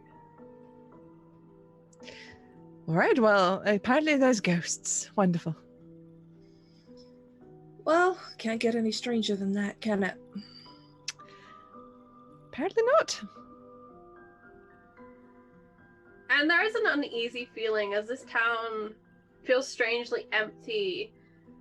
Everyone must be away in their homes already. The streets are very quiet and still. You can hear Hudson's vehicle driving away for the longest time, and overhead the moon is bright and full. And you're here in this small square outside of this office, which appears to be shut. Are there lights on inside? Is it just shut as in like it's locked up at the front? Or does it look like There's somebody... a light on in the second story window, but you're not sure if that's part of the office or if that's another part of, like another accommodation or something within the Is building. this just somebody's house? Maggie will walk up to the door anyway and kind of like bash on it. Not too loud, but loud enough that someone upstairs might be able to hear if they're awake. And as the bashing, I imagine it kind of continues when there's no answer initially, and the window opens and it says, "Are you here for a psychic?" No, ma'am, we're the FBI. Told No this... psychic here. And she shuts the window.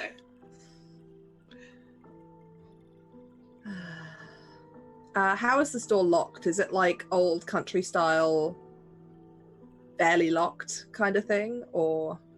It's a kind of like, you put a key in, you turn it, and it opens up, kind of like a regular house door lock.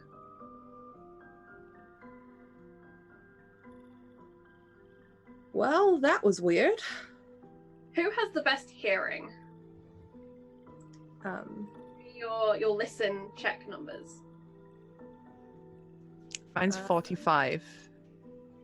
30. Yeah, you're both better than me. All right, Bessie, make me a listen check, please. All right. Nope. Okay. It's a fail. You are just listening to the sound of Maggie just bashing on this door, and that uneasy feeling is stirring in you. You can smell the salt on the air from the sea, and you kind of stretch your ears, trying to find a sound or something else going on in this town. You can just hear that quiet shh sound of waves in the distance, very soft ones.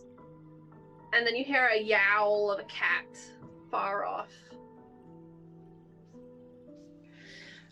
I don't know about either of you, but there's just a strange feeling here. Do you feel it? I mean, it is Salem, so there's a lot of history to this town.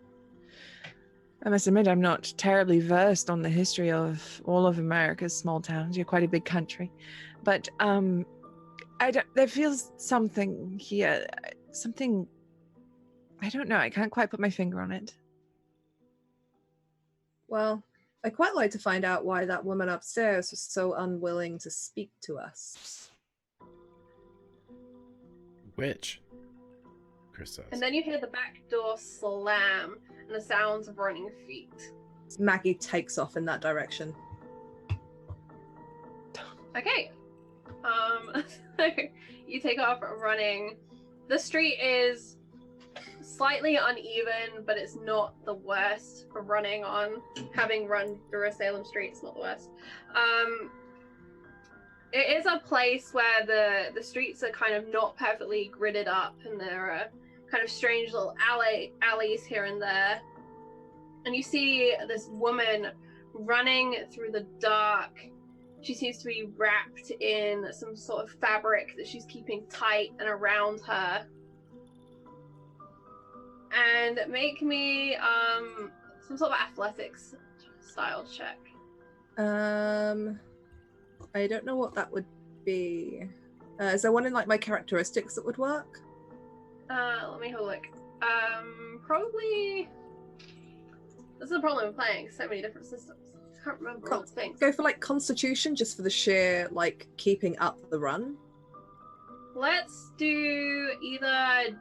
I'll take either Dex or Strength. I'll go for Dex.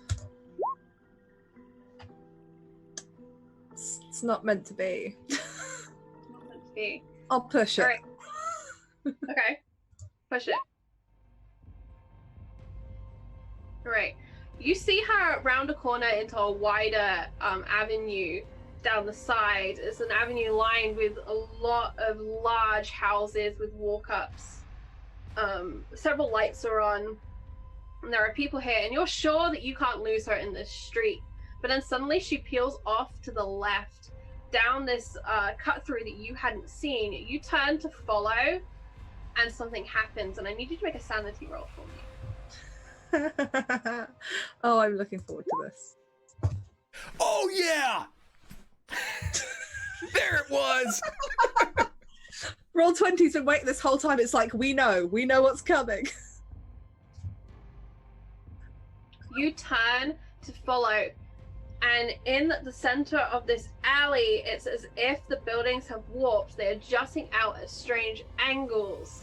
But you blink and they shift back, and you see in the middle of it, this woman is staring at you, curious and wide-eyed. Her hands are raised out, almost as if she's pushing something towards you, pushing something invisible towards you. Seeing that you are staring at her, her hands drop. She pulls back that cloth around her, and she charges away down the alley, and there will be no sanity point cost. Charlie, is there any? Can we roll a luck? Is there a way that Chris can look around and see if there's a bike around here? Like in little towns like these, there are bicycles everywhere, and he wants to see if he can get one with posts or pegs on the back wheel. So either he can ride and and carry, or vice versa. As I like this idea. Okay, come on, roll 20. Are you back with us? No, you're not. You son of a... I can't push luck either. Damn. I'll let you push this, because we're in a flashback in this one. Okay, instead of finding a bike, I'll find, like, Satan. All right. There we go. Technically, Oh, I need a hard, don't I? Oh. Need a hard. Would you like to spend luck points to make your luck succeed? I don't think I can. I'd really like to, but because I like the idea of friends on bikes, but Make me a truth roll.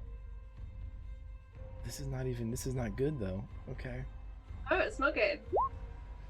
Yeah, it's, Okay. it's only 12 now. So, I was looking for a bike. you Anybody do got a find bike?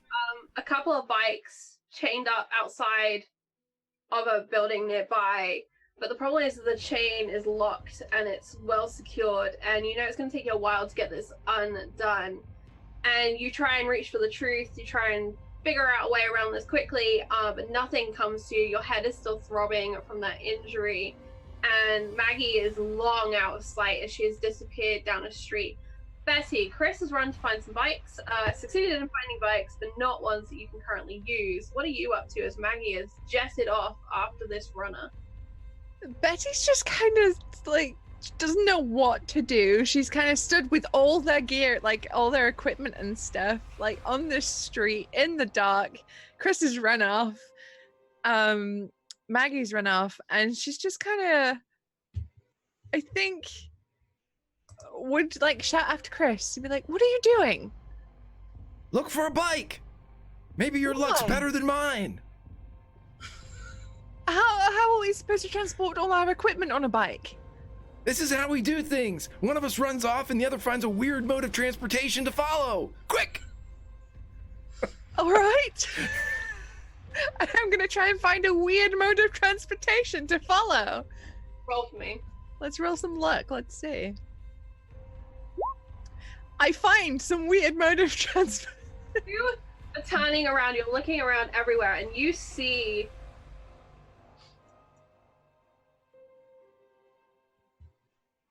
a tuk-tuk.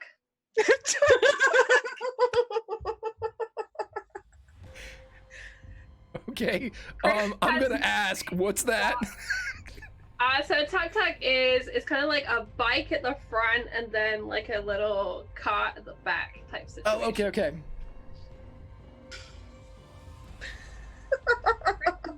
If you've been looking for the bike part, and the bike part's at the front, and you, Betty, can just see the back of this tuk-tuk. You're familiar with these from your various travels with Interpol. Mhm. Although you've personally wielded a tuk-tuk in anger, tonight could be the night. She's gonna grab as much stuff as she can, throw it in the back, and then sit on the bike at the front because there's no way that Chris could maneuver that with his arm. So she's gonna be like, Okay. pick up the things and get in the. Oh, come on, hurry up! Here's what we'll do. Because this is off the rails, what we'll do is Chris will pedal and you steer from the front. Because Chris's legs are long enough where he should be able to work something out here. So Chris will pedal and provide propulsion in this Okay. tuk-tuk built for two. Let's do it. Back when it's that Daisy song on a bicycle built for two. It's Chris and Betty on this friggin' tuk-tuk. Alright, and you start going, and the ground is uneven, and the ride is uncomfortable, but you hurry, and with Chris's brilliant brain, you can kind of figure out where roughly Maggie should be. And you're going down another side street, and Betty, make a luck roll for me. All right. Hard success. You crash into this woman in her shroud of cloth as she comes running, attempting to flee Maggie. Maggie comes down the alleyway after her, and all of you are now in the same place. Tuk-tuk collides with woman. Maggie comes running. What do you all do? But he immediately apologizes. Oh, I'm so sorry. Maggie Oh. is in Yeah. Maggie's in kind of standard FBI mode where she's literally like, FBI, stay where you are. She doesn't have a gun out or anything. She's just like ready. Then like slightly looks past the woman at Betty and Chris on this tuk-tuk. Is like, I'm not even going to ask. We'll explain Impressive. later. She'll help the woman up. They go, Miss, why did you run? You said you're from the FBI. Yes, ma'am, we are. That doesn't explain to me why you ran.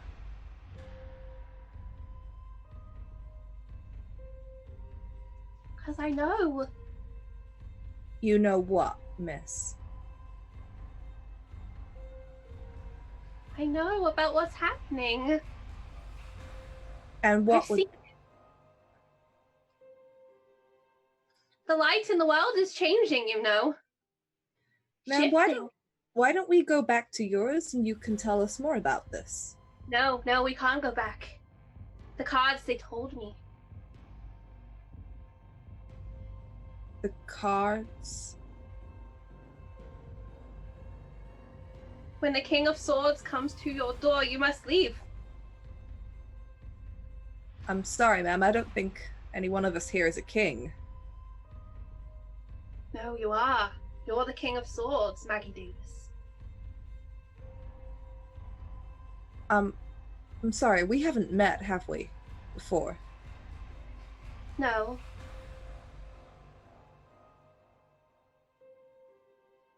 Is there somewhere And else? She's gonna reach out and she's gonna grab your arm, and it's a rough gesture, and she turns it over to see your scar.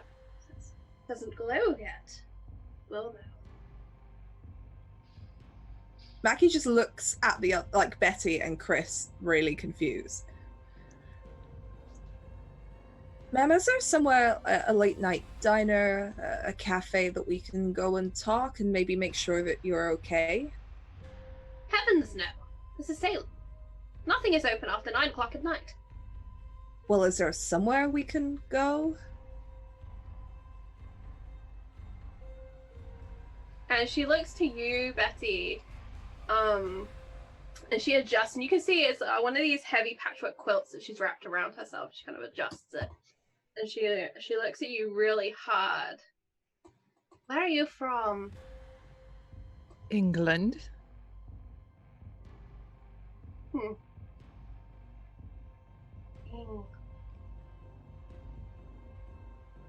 No, that's not it. That's not right. You, where are you from? And she looks at Chris. I was back in front of the police station. Said something to us. We found this thing. It's a half a bike, and we rode it here. No, Chris, she asked where you're from. Like birthplace. Oh, Maryland? Maryland. No, I don't know who you are. The cards didn't tell me who you were. My cards told me who I am. It is you. And she turns back, and her blanket drops down onto the ground, and she straightens up a little, and she peers up at your face and reaches out a hand, and as she does, a cloud comes across the moon and the entire scene feels dark. And Chris, you feel this clammy hand on the side of your face. Are you the fool or the magician, Chris Brubaker? I'm the pitcher. Yes, you are. And the cloud drifts back, and all that is left in front of you is the patchwork quilt on the ground.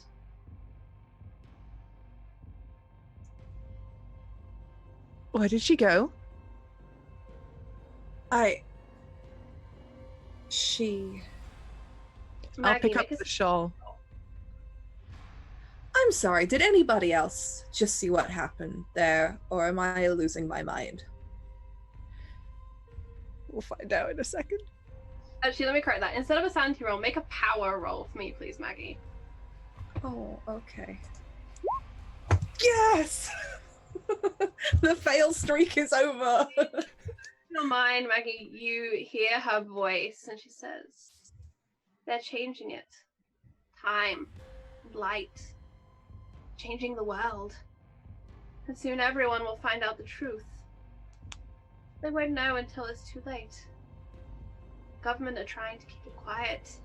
They're trying to hide the signs. But Maggie, you are the King of Swords. You must do something.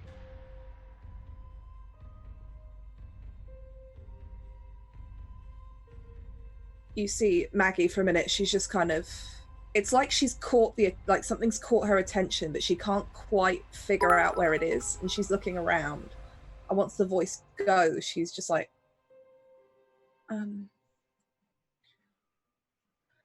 Betty, I think you might have been right about this place having something weird about it. If it has disappearing elderly women, then absolutely. And then she's picking up the shawl. Is like there anything? You get the heavy smell of kind of incense and patchouli and musk just wafting off of this shawl. And as you lift it, dropping out onto the floor, 72 tarot cards fall, although it makes no sense where in this blanket an entire deck had been kept. They just seem to keep coming like a trick, just trickling out at your feet. I'm just gonna look at these cards. She'll like pick one up, and now she mentioned you, Miss Davis, and you, Mr. Brubaker, by the names of tarot cards. What do they mean? I guess it depends on the card. She said I was the King of Swords. Maggie will go through and find the tarot card. Well, I I'm going to do some weird setup for the future, Charlie, if that's okay. But Maggie will take out her wallet and just put the card in the back of her wallet where she keeps kind of all her old receipts and bits and pieces, and just folds it up and leaves it in there and puts it in. And this is at a risk of sounding egotistical. She knew who you were. She knew who Mr. Brubaker was. She didn't know who I was. You're brand new. It's your first day. Must be it. But there's like something about Betty's face where she's like, "That's probably bad." So we all agree that what we just saw was real, right? As real as you or I. When I came down the alley before you ran into her, I saw it. I saw the geometry change. The buildings, they didn't look right. Whatever's happening is happening here too. I've seen it.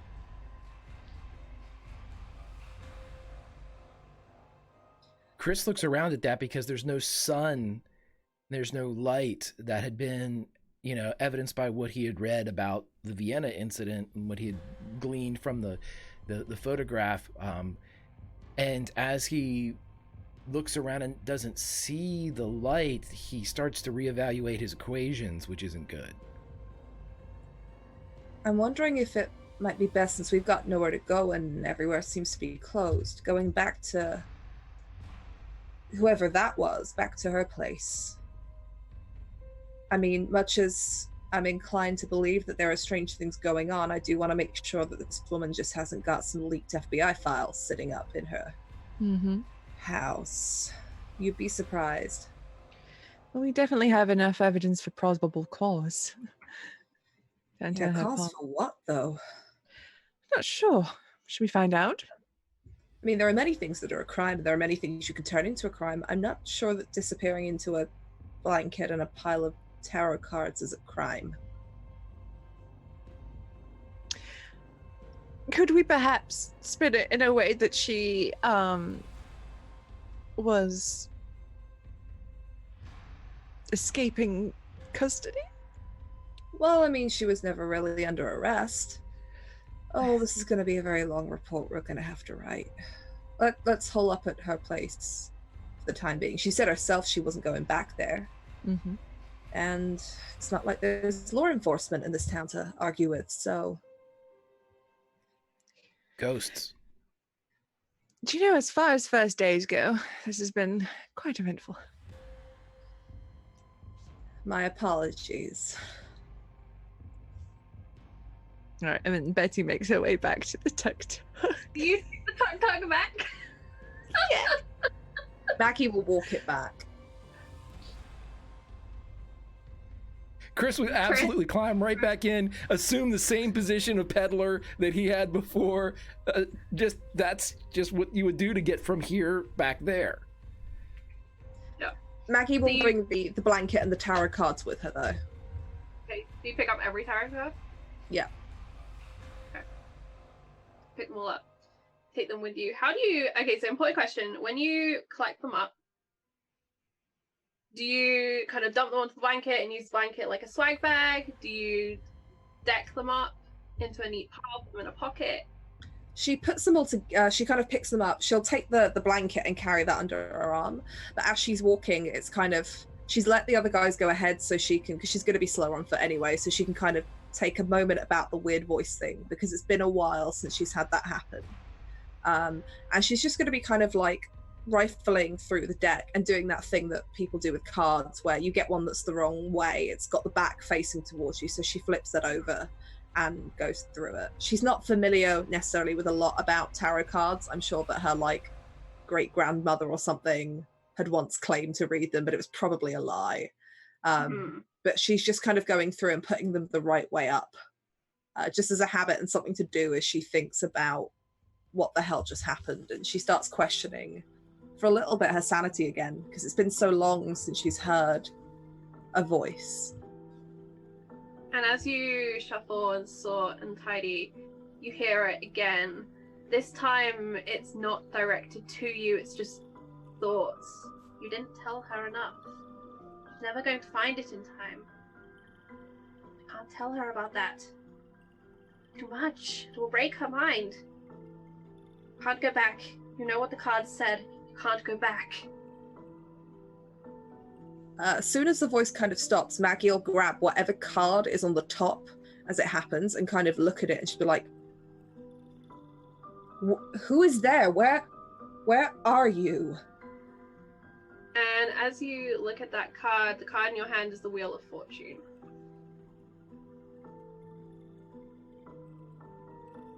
She looks at it and pockets that one too. Okay. You arrive back at the building and go around the back to where you heard the door was. The door is still ajar and you can see there is light coming from within.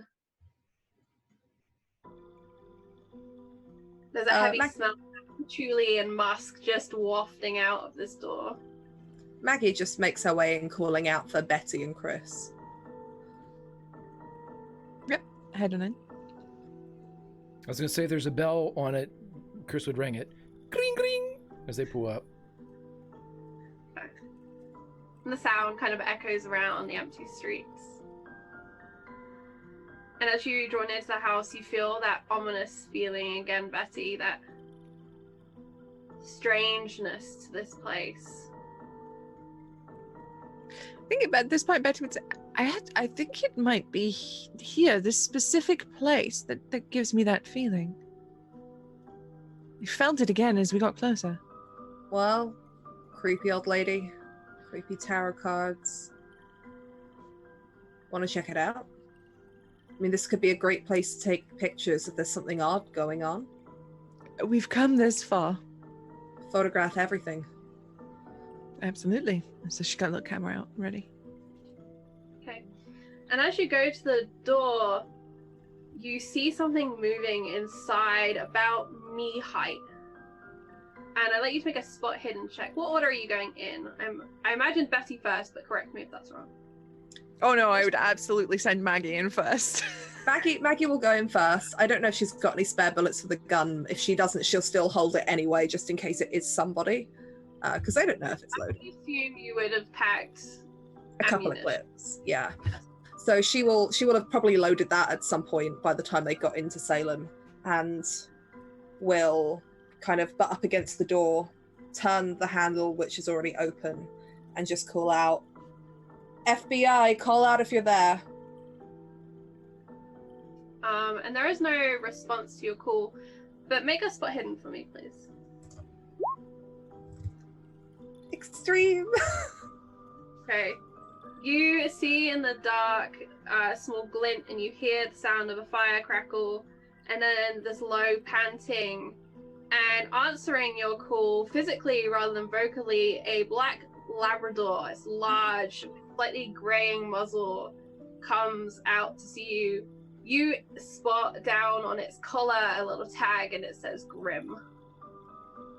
Maggie will holster the gun, kneel down and reach out for the dog and give it a scratch behind the ears, because we all know at some point in the future Maggie's got a soft spot for dogs. It's like, it's okay. Files and It's okay, you can come in, it's just a dog. Betty's like, dog. how to get your team to do anything stupid, just put a fluffy dog in their path. You come in and it's very classical witchy stuff in this house. There's a lot of hanging lavender and herbs drying. There's some kind of stuffed animals, I forget what that's called. Stuffed animals in bell jars. There's a lot of books. Thank you, taxidermy. And you can hear this fire that's cooking away in a small fireplace. There's a narrow staircase which leads upstairs, and this is the back half of the building that you've been delivered outside the front of. It's been split in two, nearly down the middle. It's a cozy place and clearly just an accommodation for this woman, a residential place, but it's cluttered and warm, and the air really is perfumed with all of those herbs and incense. And everything looks as if it has been left in the middle of an evening. So as soon as she steps through the door, she's like, Betty's got the camera up. She'll just take a picture of just the room itself in situ. Before she like moves in and investigates it. So just from the doorway, just like a ch-ch. Okay. Is the Chris, premises cleared? Well, I mean, this is like, is it like one room downstairs, essentially, Charlie? Yeah, it's essentially one large living space with the fireplace. There's like a kitchenette pushed against one wall on the left-hand side, small eating table, small sofa, bookcases, and just stuff everywhere. Hand on holster, Maggie will just do a quick check around any kind of corners. Like, I think we're fine down here. I'll check upstairs if you want to get shooting down here. Mm-hmm. And Maggie's going to see if she can get the dog to come up with her. She'll pull the gun out again, up the stairs, kind of shoulder up along it, and just go, Grim, come here, boy. And see if he'll follow. And he will. So going up the stairs, she wants to see what's up here, because that's where the lady was, like, hanging out the front window, right? So... Correct. So you go up, and this part of the house is kind of bisected in the other way, so it's a long, thin in the opposite direction. And up here is a bedroom, which is cluttered, much like it is downstairs. One wall over the bed, there are a number of tarot cards that have been pinned to this wall. Is there one that shows up, or any that show up more predominantly than others, or is it just multiple decks on here? Is it certain cards? So make, we're going to call this an intellect, as you search for a pattern in the cards. No. Do I have any advantages? I've lost track. Yes. Oh, I will use that then. And success. So looking up, it takes you a little while to follow it. There's no helpful kind of strings between the cards, and you're not personally familiar with how tarot arrangements are done, but you begin to put together, starting by spotting the King of Swords, something you remember, and then you follow down, and it appears to create almost a trickle-down tree as you follow elements that you recognize. And there are a number of other cards that she mentioned, including the Fool and the Magician. You see the Wheel of Fortune in here too, somewhere near the bottom, just above the head of the bed. And you see on one card, she has taken what appears to be like a blue wax and smeared across it. This is the only card that you can see that is kind of augmented in any way beyond kind of normal use of like slight dog earring and folding and things. Maggie will call down, Chris, Betty, you got to see this. There's a whole map up here in tarot cards. She doesn't want to touch it until Betty's taken pictures or Chris has had a chance to look at it, but she does want to go over and move that card to see if there's anything else on it, but not until they've done their stuff. All right, so Betty would head up, and she doesn't really remark on what it is, because tarot and all that stuff is beyond her. It's not something she's ever taken an interest in, but she's just going to snap a few pictures, and after she's done that, she'd step back to let Chris have a look. Yeah, and Chris would definitely come up, and as he would say several things, he's going to be carrying one of the 4 tripods with the balancing weight on it, and when he'd go past the dog, he'd say, Grim, cool name. And then he would go over and open up the tripod and not get in, actually being aware spatially of his friends and their job. He will not get in Betty's way as he'll make sure that, like, you know, she's already taken a picture of that area before he sets up his tripod and produces his own paper for it to sketch on the ground.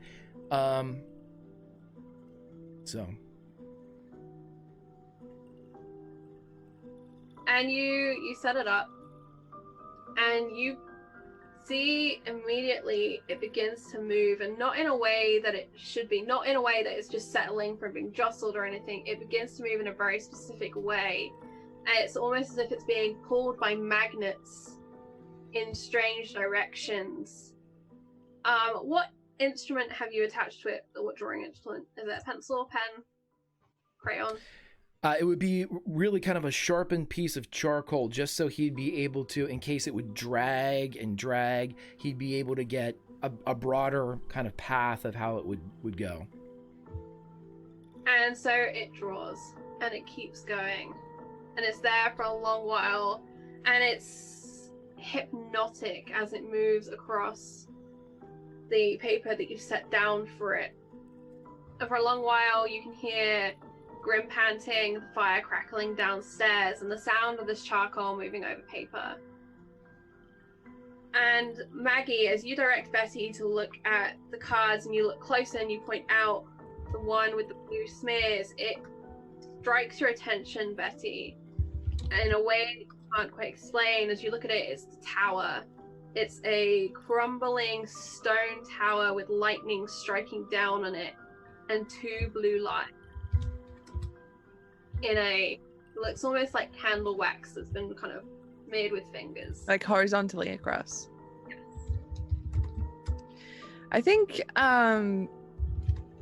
definitely like specifically take a picture of that one card, and then would like take it and just turn to this. Does anything beyond the wax here strike you as strange about this card? There's something about it that I don't know. It's compelling almost.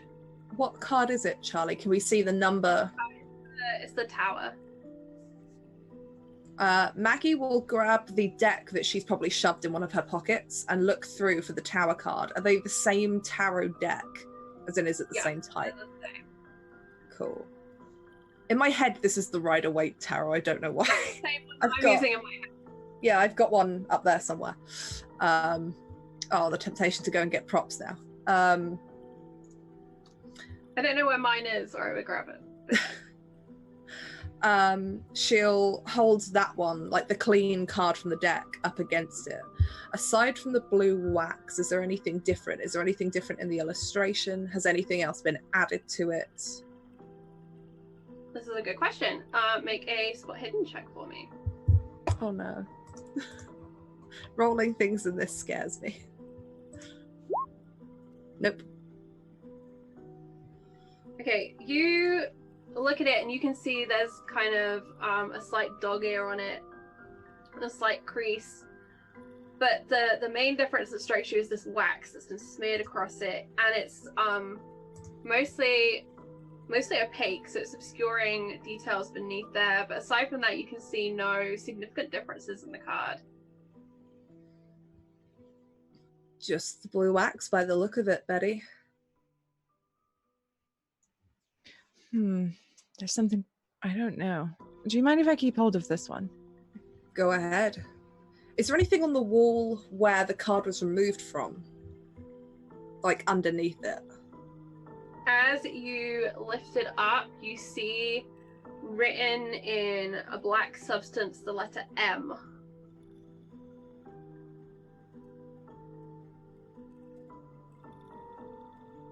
M.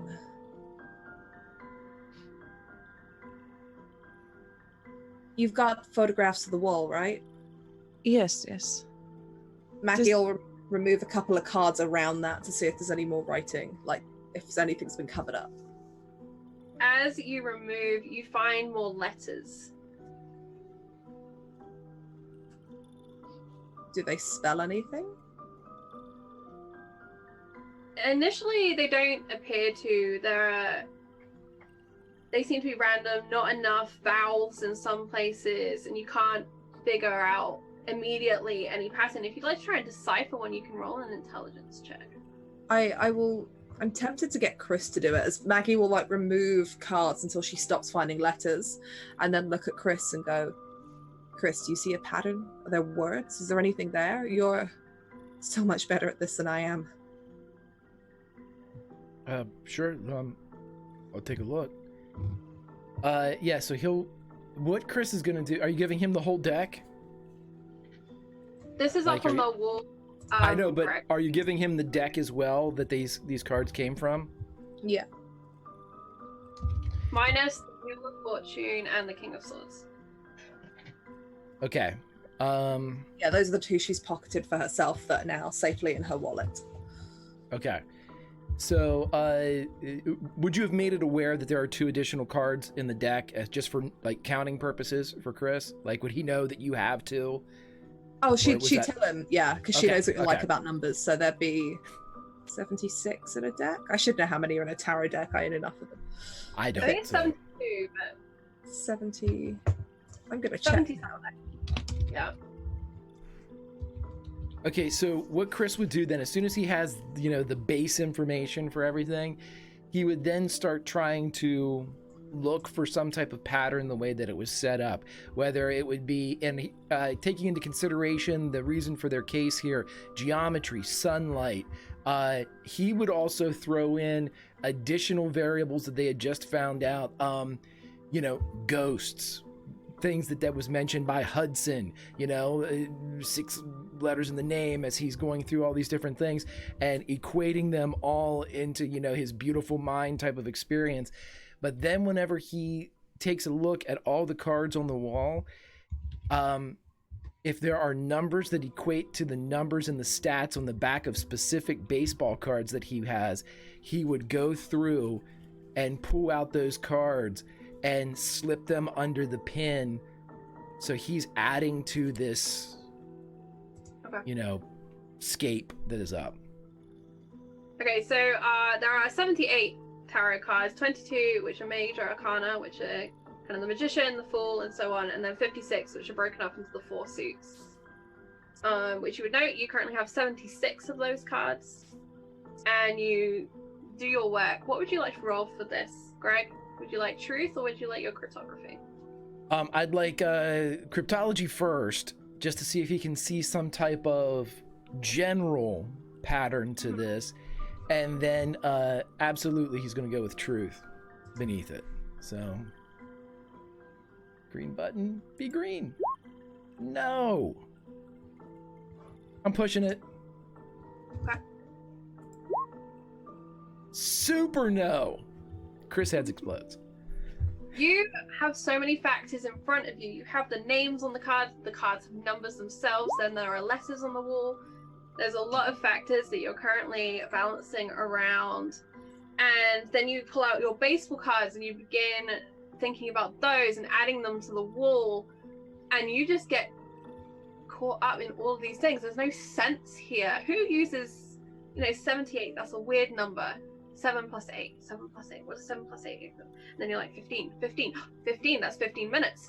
And then 3s, and then you're in 3s, and then you're like the magic ratio, the perfect ratio. And you're just making a mess. And it gets to the point where Chris ends up in this fervor, and he's just tearing things off of the wall, putting things up, rubbing out letters that don't work in his head because he can't see the pattern, and he slowly begins to destroy what was on the wall as he tries to make it work. It's like when you come out of a dream and you try and make sense of the dream logic and you push a new logic on top of it and you destroy what was in that dream. And the entire time, the two of you would hear Chris, as his normally kind of passive voice would begin to devolve, until at the end, as he's furiously doing this, you would hear him, "Doesn't make any goddamn sense," as he's pulling it off and he's trying to put it back in a place and nothing fits. So, Miss Davis, should you stop him before he hurts himself? Chris, she'll walk up and kind of put her hands, not quite on the shoulders, but on the tops of his arms to kind of stop him. Chris, it's okay. It could be nothing. Might not be anything. Don't worry. And he would turn with fire in his eyes, would quickly go out as he... Sorry. It's okay, Chris. You all right? Doesn't make any sense. Not yet, it doesn't. But you'll figure it out. You always do. Not this time. Another time, then. Grim jumps up onto the bed and kind of lays his head on his paws, and he looks at the three of you. Well, I guess we have a dog now. I'm sure he knows everything, and Betty's gonna go up and scratch his ear and go, "What do you know, Grim? Tell me your secrets. What is this? Come on." He's a good boy. He kind of packs up and he barks at you and tilts his head. Make a sanity roll, Betty. Cool. I was just about to joke. I was like, is this the point where Maggie just starts hearing animals talk to her? Hang on. Fail. We're back on the fail train. You look into the dog's eyes, and in this kind of dimly lit bedroom, they're nearly black and they're inky, and you stare in, and you see that tower card again. You see the flashing of lightning and the sound of a storm wailing around you, and you kind of try and shake it, and it's just Grim breathing really loudly at you, looking curiously at you. But in the back of your mind, you feel a fear and a dread that you felt previously about this place, but it's stronger now. And inside of you, it's something on that wall was there for you to see. Something in this place is trying to warn you because something is going to happen. And she's gonna noticeably move away from the dog and just kind of like stand by a window and try and get a bit of air. Just can't Betty, you shake okay? feeling. Yes, I am being silly, I think. It's this feeling of just dread, as if something's going to happen, and I don't. Well, we did have an old lady vanish in front of our eyes, and some fairly spooky stuff went on, so I don't blame you. Take however long you need. We're going to be here probably for the night. There's nowhere else to go. I'm going to carry on searching around. I still want to make sure that this lady isn't just, I don't know, a Russian spy or something. Maggie, make me a persuasion roll. I'm going to use this to cover your attempts to comfort Betty. Okay. Ooh. Okay. So Betty, I'd like you to make a constitution roll with advantage. Okay. Oh, success. Perfect. So you feel this dread inside of you, and it's not a feeling that goes away, even with Maggie's comforting. But before she started speaking, it felt almost like a weight pressing on you, pushing down on your lungs. And you'd remembered earlier in the day that panic, that feeling of not being able to breathe. But you focus on Maggie, you focus on the idea of a Russian spy. That's something you can deal with. A Russian spy, you've dealt with those before. And Grim, you feel his kind of wet nose brush against the back of your leg as he's hopped down off the bed and come to see you as well. The feeling of dread stays with you, but there is no further effect. Thank you, Maggie. Thank you. She'll kind of pat you on the arm. And I guess Maggie's gonna she'll just get straight into, she's still in work mode of like searching around the room, papers, documents, the kind of core stuff that you look for first. You're muted. So this is going to be a spot hidden or another investigation roll if you have another skill that you'd like to apply. I'm good with spot hidden unless I can intimidate the house to give me the evidence. Fortunately not. And Chris, your fervor has released you. You're no longer caught in that moment, but you have destroyed that wall. Success! That's 2 in a row now. So you look around, you find a number of different books. There are books on botany, anatomy, all kinds of scientific books, older books, newer books. And you eventually find a series of notebooks. All of them are dated and numbered. This woman apparently was a journal keeper of sorts. You flick through and you can almost see the progression of her interests in various things. And she's kept notes on tarot deck readings. You notice this because you recognize the names of certain cards as they pop up. You get to the most recent journal in this series, the one from this year. You flick through and you get to the current page, and her writing has devolved, and it's no longer notes, analysis, it's dreadful warnings it's coming. They're changing things. I have to do something. And they're scribbled, and you can see the pen has been pushed in really deep because each page is kind of nearly through to the other side where the pen has really carved into it. You are very certain this woman is not a Russian spy, but there is a large volume of data here, and there definitely seems to be a mind crumbling that you can literally see in these journals. Is there And mention? Oh, I'll see my name. Do I see Chris? It comes up a number of times. You see Chris's name only once in your initial scan through, but there is a lot of writing here. From the few times that Maggie sees her name, what's the gist that she gets from that? Is it the same thing over and over, or does it look like a progression of information regarding her, or something to do with her? Information, but by the end it becomes to do with you being almost like a herald of doom. When you arrive, everything begins. In the earlier instances, there are notes about tell Maggie and then like a number, and that appears to be a page reference, and you'll go to that page and you'll see a number of tarot cards noted, and then there'll be crossing throughs and be like, don't tell her this, tell her this.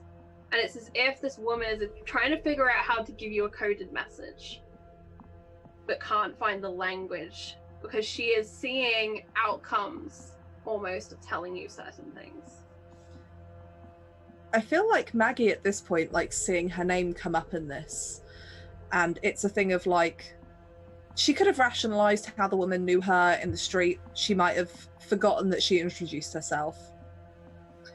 But she can't overlook this with what she heard with the voices that she hasn't told anyone about. So she will probably spend most of the night sat with the tarot deck and that booklet, trying to figure something out. Maybe if there's a book on one of the shelves that like explains what all the tarot cards mean, she'll have one of those out, and she's trying to figure out some logical way that any of this makes sense. Because at this point, that's all she's got, and it's kind of freaking her out a bit. Mm-hmm. And that is very much what you do, and it is hours of pouring back and forth. And you almost feel like you're coming to know this woman more and more as you see personal little things, recipes that are written in there, different things that she's trying to divine. It's not necessarily that she sees a card and she's like, this is exactly what this means. It's, this could mean this, but don't forget about this element of the card. And it's back and forth as she's almost seeming to construct prophecies based on what is happening in her readings, based on small signs that she has noticed around the town of Salem. There are also little works of what seem to be fiction, or at least you hope they're fiction, as they describe things happening to people, terrible things, murders, suicides, freak accidents, weather, the worst of things that can happen to people. They're tucked in here too. And Grim will sit with you the entire time. Once he's in this bedroom, it seems to be where he prefers to stay. Maggie will take a note of any of the places that are listed as having strange events in Salem and write them down separately for us to look at in the morning. Mm-hmm. But otherwise, she tells the guy, she'll tell everyone like that she thinks there is something here, something's been hidden here very cleverly by this woman, and she's going to try and figure it out. She doesn't want to give it to Chris because he's already had a lot to deal with that wall, but that's going to be her thing. She can't see anything else that she can do at the moment other than this.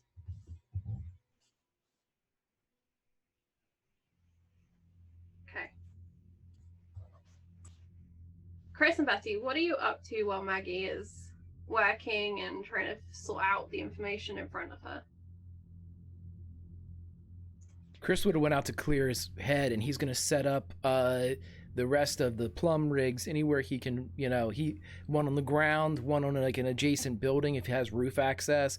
If he can get to the roof of the building that they're on, he would put one there and then leave one in the room, the Sanctus Sanctorum, and set them all up to communicate if they can.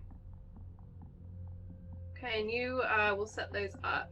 Betty, what are you up to? After having her earlier mini freak out, which was thankfully kept at bay by Maggie, Betty's gonna go into like peak usefulness mode. So she's setting them up for like an overnight stay over. So she's making some food. You know, she's dug around this woman's kitchen to find some food. She's making drinks for Maggie while she's sat poring over these books. You know, she's making sure all their equipment is in, making sure that everything's like secured down. I think once Maggie mentions that something's hidden in this house somewhere, she'll start digging around and looking. But her initial thing is just like, I need to just do something useful right now. Like, Okay. Betty, what's your favorite thing to eat? Betty's favorite thing to eat is it's a scone, a fruit scone with clotted cream and jam. You will find the things that you need to make your favorite cream tea. So you have your scone, your clotted cream, your jam, and you find a small brand new packet of your favorite tea blend. And you see, as you open the cupboard, on the back of the door there's an arrangement of tarot cards here too. Miss Davis, you've been looking into the tarot cards, right? You're muted. I mean, yeah.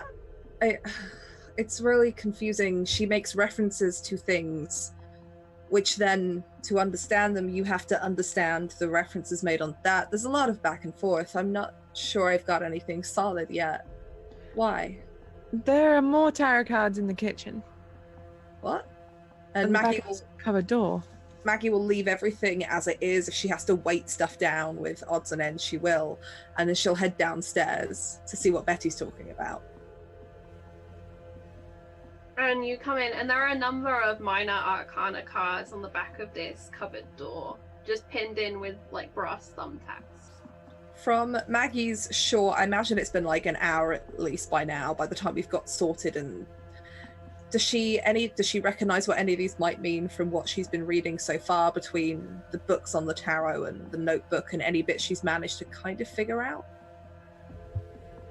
These particular ones, you recognize individuals as things that have been mentioned in different incidents in the book. In this arrangement, they're not familiar to you, but you do know that she leaves messages behind her tarot cards. Betty, take a picture of this before I move any of them. All right. And then Maggie will slowly, one by one, take the tarot cards off, but place them down on the countertop in the same order and same orientation as they were on the cupboard door, and see if there's anything behind it. Behind the first card, it says, help yourself. Behind the second card, it says, you'll be safe here tonight.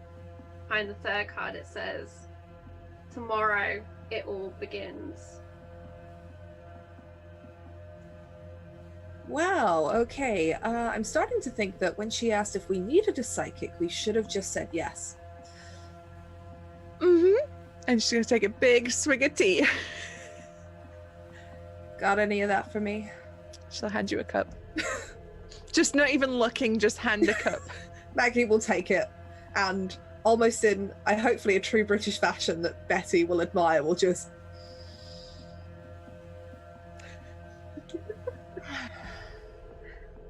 So, apparently I'm the Herald of Doom.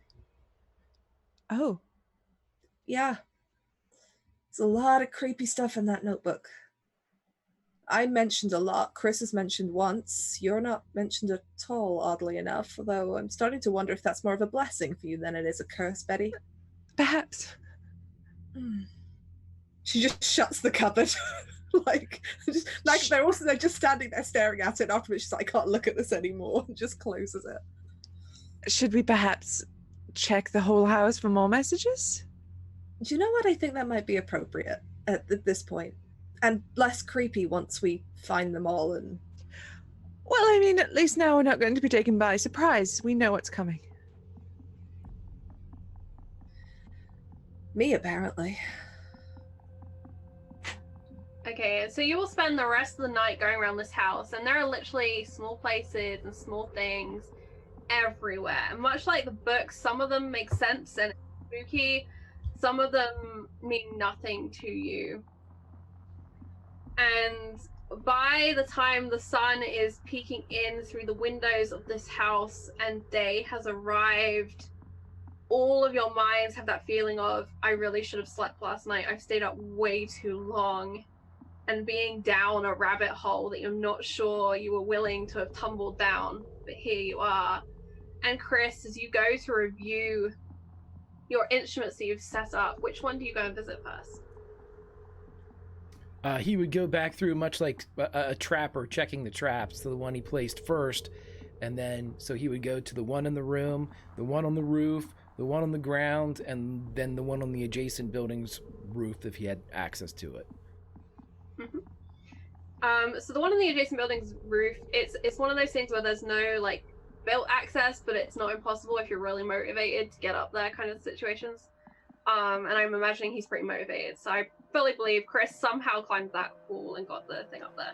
So going to the first... I was gonna say, you all find Chris's body in the morning where he tried to climb up. I'm not gonna make you roll for reasons. Right. You got up to that first one, and do you guys remember spirographs where you put the pen in and it would make the shapes? The outcomes of these instruments is very like that. And this first one, Chris, it's like a star with many, many points. And you begin to count round the points and you get to 15. You go out to the one on the ground floor, and this is more haphazard. It's only formed about half of the spirograph before it stopped and kind of lazily swung back and forth like a pendulum. You go to the one on the roof of this building, and up here, this is a 15-point star, and in the center is another shape with just 6 points.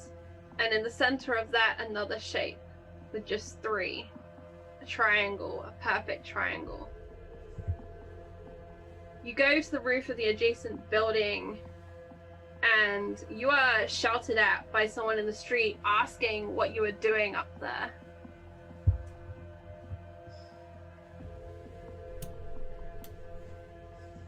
Bird watching.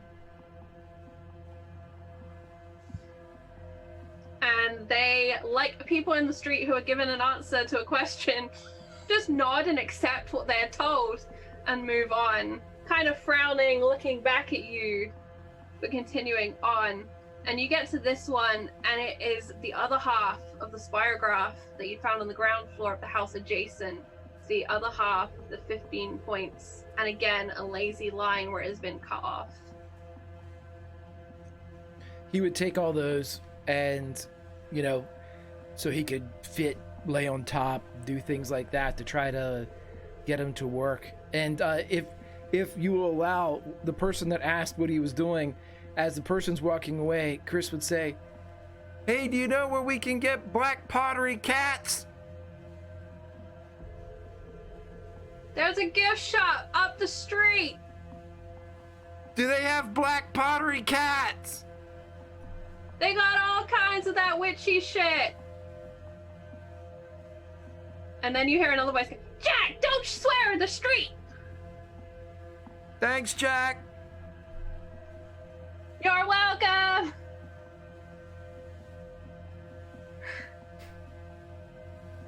Who bird watches at this time of the morning?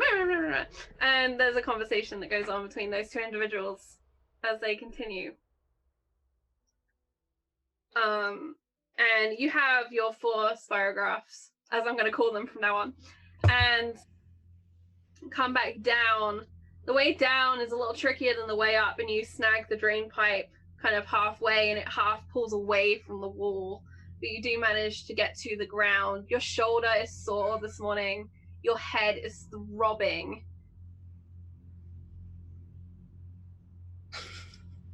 Yeah, he would just lower himself to the ground,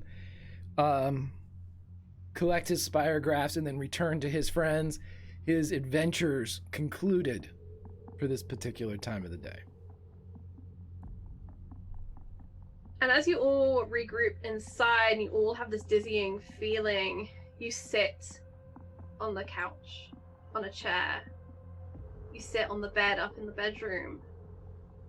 And it's almost simultaneous as you feel a wave of sleep wash over you, and you all do fall asleep here in this house.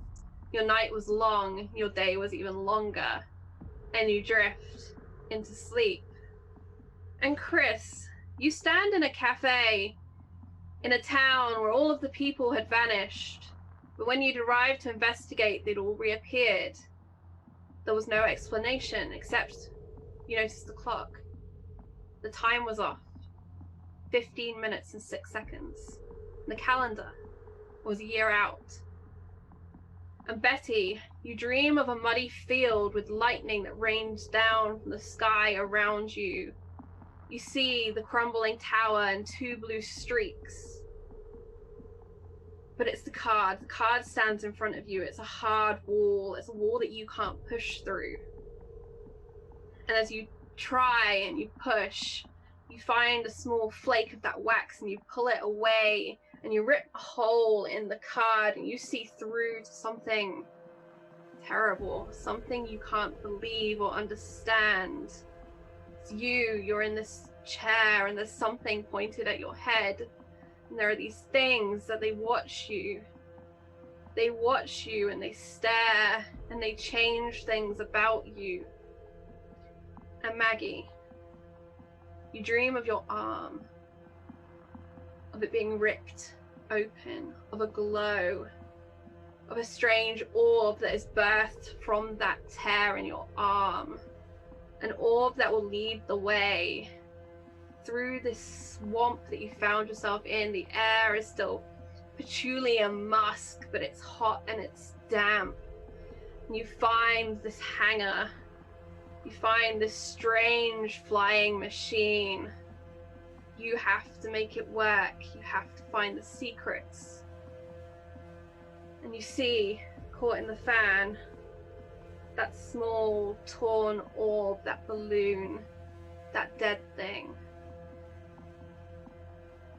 And you wake to Grim licking your face. All of you, is very warm in this house as afternoon has arrived.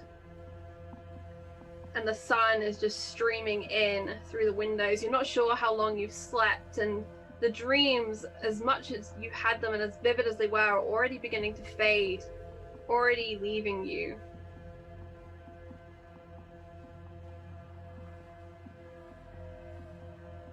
Chris, as you look at your watch, as you awake, you remember the time. 15 minutes and 6 seconds. 15. There's something about 15 minutes. There was something that was going to happen at 3:30. It hits you like a bolt. It cuts through everything else. It's the only important thing. At 3:30 in Salem, Massachusetts, something was going to happen. Like the incidents, like the ones in the file. And you wake up, sit up, and you see just across from you, Betty has passed out on the couch. You see no sign of Grim or Maggie in the house. But it's very possible they are upstairs, because that is the last place you remember Maggie being. He would stumble over to Betty and none too gently try to wake her up. Wake up! Betty, wake up! And then he's gonna run upstairs.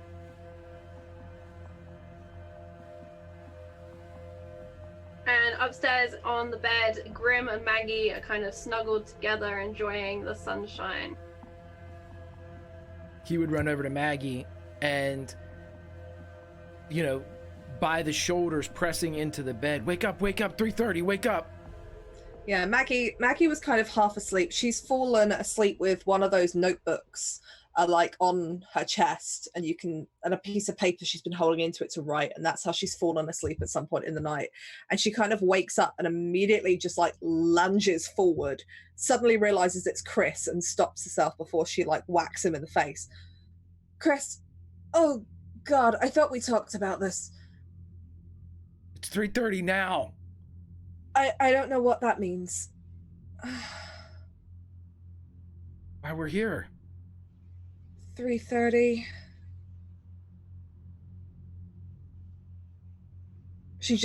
She's blinking at you like bleary-eyed. She's still half asleep. She's only just remembering she must have fallen asleep mid writing. Sits up, looks at the page of notes she was making to see quite how badly she was falling asleep. You know, when you're writing and it just starts to disappear. The last thing that you've written on this piece of paper is, in fact, you've done a drawing of a circle and you've written Wheel of Fortune ? What does it mean? Chris, what is important about 3:30? We didn't have any appointments or... The light. The numbers. Can he remember? Can Chris remember why they were here? Yes. The numbers, the light, the geometry, the chickens, Of course. Where? Now. Here. Show me. Camera! And then he runs downstairs. She's still half asleep. She does kind of get herself out. She doesn't leave the notebook. She holds on to that. And takes it with her. She calls Grim along and makes her way downstairs, trying not to trip while still kind of trying to blink awake. Yeah, as soon as Chris would get downstairs, he would, just camera, Betty, and then open the windows up as much as he can to see if something's happening. And you look out across the street and it's a part stone building. The main body of it is stone. The roof of it is tiled. It's one of the older buildings on this street. And you look and it has a clock face on it. That is you would imagine it's a newer edition. It wasn't originally on there. And you see that the time is ticking away as a second hand is glitching around its face, but it gets stuck. The hand is on for 3 o'clock on the hour. It's half an hour on the minute hand, and 30 seconds on the second hand. And then the clock falls. The whole face just pulls away from the wall and down onto the street.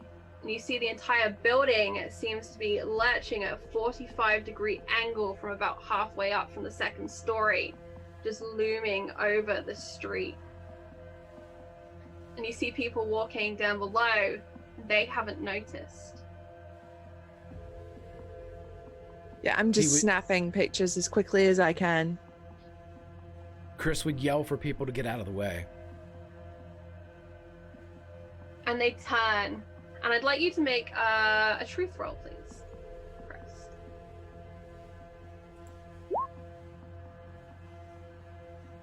Okay. And you call out and you watch as this clock tumbles.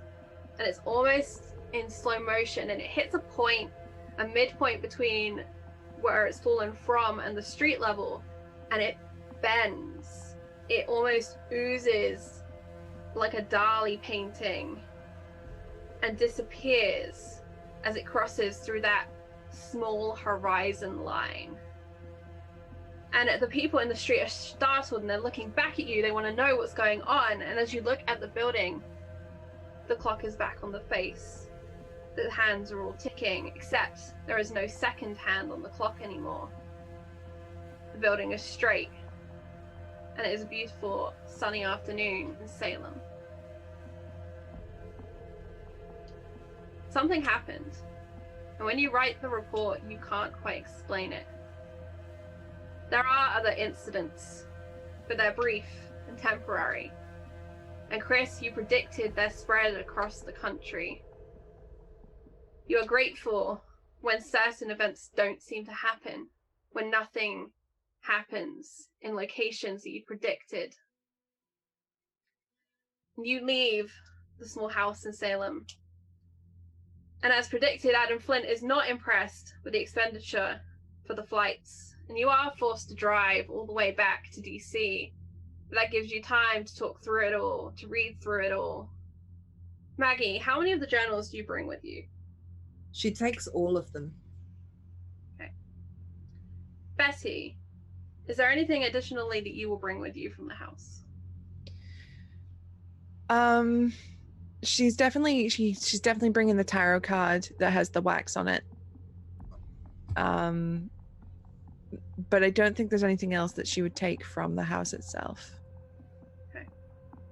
And Chris, do you do anything additional before you leave Salem? Chris would just take two things: his spirographs, all of his obviously his equipment, his spirographs, and Grim. Okay. Grim comes to the road trip to you down to your offices. Oh, and we get a pottery cat. 2 of them. 2 pottery cats. Thank you. Perfect. And you're going to get your pottery cats for Debbie in accounting. Salem is a lovely place during the day. There's lots to see and lots to do, lots of little curiosities to check out. A number of people are dressed up in witch hunt outfits and will espouse to you all kinds of histories. You walk past a small hill. There is a row of trees on it, and a breeze brushes through them. It's right near the Auto Repair place. You just explained that you needed to get your car out of a ditch about 5 or 6 miles outside of town. There's something about the trees and the breeze that rustles through. Something uneasy. And Maggie, you hear that voice in the back of your mind. You'll never figure it out. And that is where we will leave today's episode. And our little flashback journey to strange places and strange times. Thank you so much to the cast and crew. We're going to try and wrap this up as quickly as possible because someone needs to go off and do something very important. So let's go around, say who we are, what we enjoyed, and where we can find you online. We will be back here next week for what I believe might be the finale. If it's not next week, it'll be the week after. We need the whole cast in because we are going back to Vegas and picking up our journey there. So, Virginia, how are you doing? Hey, I'm good. That was cool. I can't wait to see future Maggie rediscover the tarot cards she shoved in her wallet and probably forgotten about, knowing what Maggie is like. But yeah, you can find me here when this is running, so that's great. Also, sometimes on Sundays, where over on RPG Webby, you can find me playing the Spy game with Sam. After the Fire, we'll be back on August 15th. Yeah, that's over on twitch.tv/RPGWebby on Thursdays, 9 p.m. UK, which is 4 p.m. Eastern. Charlie's muted. We're actually at 8 p.m. UK, 3 p.m. Eastern, starting the season. We're continuing in our earlier slot. Ah, cool. Okay. And yeah, there's other exciting stuff happening that hasn't been announced yet. But if you find me over on Twitter at Tabletop Horde, you will see it when it comes up in my schedule. Awesome. Favorite part of today? Honestly, just like all of Chris's awkward moments with Betty. It's cool to see because Chris, I think, gets a bit better in the future, but it's kind of cool to see like quite how bad he was to start with. But also, Greg, man, the voice with the whole baseball card thing, that was something. Oh. Thank you. Speaking of Bessie, how are you doing, Susie? I'm doing absolutely fabulously. That was great. For a little flashback, there was so much stuff in there that was like, oh, okay. But yeah, I am Susanna Grace. You can find me all over the internet at Susanna Grace. I am a variety streamer who does video games, art streams, and tabletop RPGs. You can find me here. You can find me on my channel. You can find me on Encounter Roleplay, and you can find me on RPG Webby. I do have a pinned tweet, which will be getting updated with the new season starting soonish? ?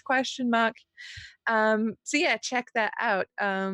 my favorite bit of today was how much Roll20 hated us. I am truly the Herald of Doom. Just Sure are. That should be like on a name tag when you go to Modifius on Monday, Virginia, Herald of Doom. That we should get a little name tag done for PAX when we get Virginia to PAX. Yes. Hello, my name is Herald of Doom. Right. I mean, yeah, just put it on the back of a t-shirt. Let's just save time. I'll change my Twitter handle now. Before I hop over to Greg, I am Charlie at Frost and Fire on the Twitters. I am the new Twitch director over on Encounter Roleplay. We're busy working on our new season right now, which I'm very excited about, our big relaunch. And that's all I can really say about that right now, but there's stuff happening and I'm very excited about it. And I'm super excited to be here, and I always look forward to our Sundays together because there's nothing better than playing games with friends and making up crazy stories. I encourage all of you to do improv sessions like this where you just make up things together and everyone comes up with little things and you go, yeah, that's now a thing in this world that we are going to deal with. It's super fun, and it's one of my favorite ways to kind of reconnect with characters when you need to pause in the current storylines to go and do a flashback, and you can add things. And like I said at the beginning, that's the great thing about RPG is nothing is set and fixed in canon. You want to retcon things, you want to add things, do it. It's your story. So yeah, that's all I have to say. My favorite part of today was Chris and Betty when the lab went up in smoke. That was a little disaster, and it was just escalated so much for the dice, which continued to just beat the crap out of you for the rest of the session. But props to Virginia for that critical one. You deserved that. You worked hard for that. And I hope you all enjoyed the tiny tidbits that we found today in this strange house in Salem, which is a beautiful town, and I highly recommend you go check it out. There's lots of very pretty things to do and see there. Chris, Greg, real names. I had a blast. This was so much fun. I enjoyed every little bit about it. I enjoyed the locale. Great story, Charlie, to be woven from our improv and our just stream of consciousness stuff. It was absolutely great. My favorite parts, hands down, I have two favorite parts.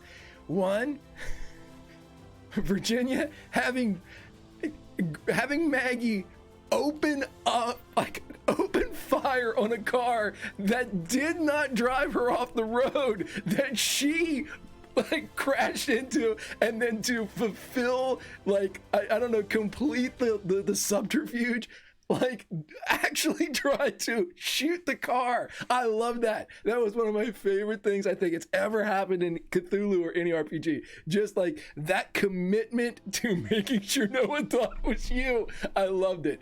And then the other thing was us riding the half bike, half basket. The visual of that is something I need to commission art for. Betty's up front, and then Chris is laying in the back somehow. I just love it. It was just the weirdest tandem moment. And then we crashed into a witch.